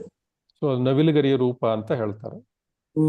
ಕಲರ್, ವಾಟರ್ ಕಲರ್ ಚೇಂಜ್ ಇದೆ ಪ್ರಭುಜಿ 2 ಕಡೆನೂ. ಅದು ಫೋಟೋದಲ್ಲಿ ವಾಟರ್ ಕಲರ್ ಚೇಂಜ್ ಇದೆ, ಫೋಟೋದಲ್ಲಿ ಸರಿಯಾಗಿ ಕಾಣಿಸೋದಿಲ್ಲ. ಬಂದಿದೆ 2 ಡಿಫ್ರೆಂಟ್ ಆಗಿದೆ. ಸರಿ, ಕ್ಲೀನ್ ಆಗಿದೆ ಪ್ರಭುಜಿ, ಅಲ್ಲಿ ತುಂಬಾ ಕ್ಲೀನ್ ಆಗಿದೆ. ಸ್ನಾನ ಬೆಳಗ್ಗೆ ಬಿಡಲ್ವಲ್ಲ ಇವಾಗ ಯಾರನ್ನು ಅಲ್ಲಿ? ಮಾಡ್ಬೋದ ಪ್ರಭುಜಿ, ಸ್ನಾನ ಮಾಡ್ಬೋದು. ಕೊಳದಲ್ಲಿ ಮಾಡ್ಬೋದಾ? ಮಾಡ್ಬೋದು ಪ್ರಭುಜಿ. ಇಲ್ಲಿ ಮೀ ಬಿಟ್ಟು ಫಸ್ಟ್ ರಾಧಾಕುಂಡದಲ್ಲಿ ಸ್ನಾನ ಮಾಡ್ಬಿಟ್ಟು ನಂತರ ಕೃಷ್ಣ ಹೋಗ್ಬೇಕು, ಮತ್ತೆ ಈ ಕಡೆಗೆ ಬರ್ಬೇಕು. 3 ಸಾರಿ ಮಾಡಿ. ಓಕೆ. ಯಾವತ್ತು ಭಾಗ್ಯ ಸಿಕ್ಕಿಲ್ಲ ಹೋಗುವಂತದ್ದು. ಲಕ್ಷ್ಮೀ ಮಾತಾಜಿ ನೀವಂತೂ ಹೋಗಿ ಬಂದಿದ್ದೀರಾ. ಸೊ ನಿಮ್ಮ ಒಂದು ಸಂಘ ಸಿಕ್ತು ನಮ್ಗೆ ಇವತ್ತು, ಅದಕ್ಕೂ ನಾವು ಕೂಡ ಸಂತೋಷ. ಇದರಿಂದ ನಾವು ಉಪದೇಶಾಮೃತ ಇಲ್ಲಿಗೆ ಮುಗಿಸಿದೀವಿ. ಯೂನಿಟ್ 5 ಇಲ್ಲಿಗೆ ಮುಗಿಯಿತು. ಸೊ ಇನ್ನು ಉಳಿದ ಕೆಲಸ ನಿಮ್ಮದು. ಲಲಿತಾ ಮಾತಾಜಿಯವರ ಜೊತೆ ಸೇರಿಕೊಂಡು ಎಲ್ಲ ಕಂಪ್ಲೀಟ್ ಮಾಡಿ, 1 ಶ್ಲೋಕಗಳು ಈ ವಾರದ ಕೊನೆಗೆ ಕಂಪ್ಲೀಟ್ ಮಾಡಿ, ಮತ್ತೆ ಓಪನ್ ಬುಕ್ ಅಸೆಸ್ಮೆಂಟ್ ಈ ವಾರದ ಕೊನೆಗೆ ಕಂಪ್ಲೀಟ್ ಮಾಡಿ, ಮತ್ತೆ ರಿವಿಷನ್ ಮಾಡ್ಕೊಳ್ಳಿ. ಮುಂದಿನ ಭಾನುವಾರ ಕ್ಲಾಸ್ ಇರೋದಿಲ್ಲ, ನಿಮ್ಗೆಲ್ಲ ರಿವಿಷನ್ ಮಾಡ್ಕೊಳ್ಳಿ. ನಂತರ ಅದರ ಮುಂದಿನ ಭಾನುವಾರ 8ನೇ ತಾರೀಕು ಬೆಳಿಗ್ಗೆ 9:00 ಟೆಸ್ಟ್ ಇರುತ್ತೆ.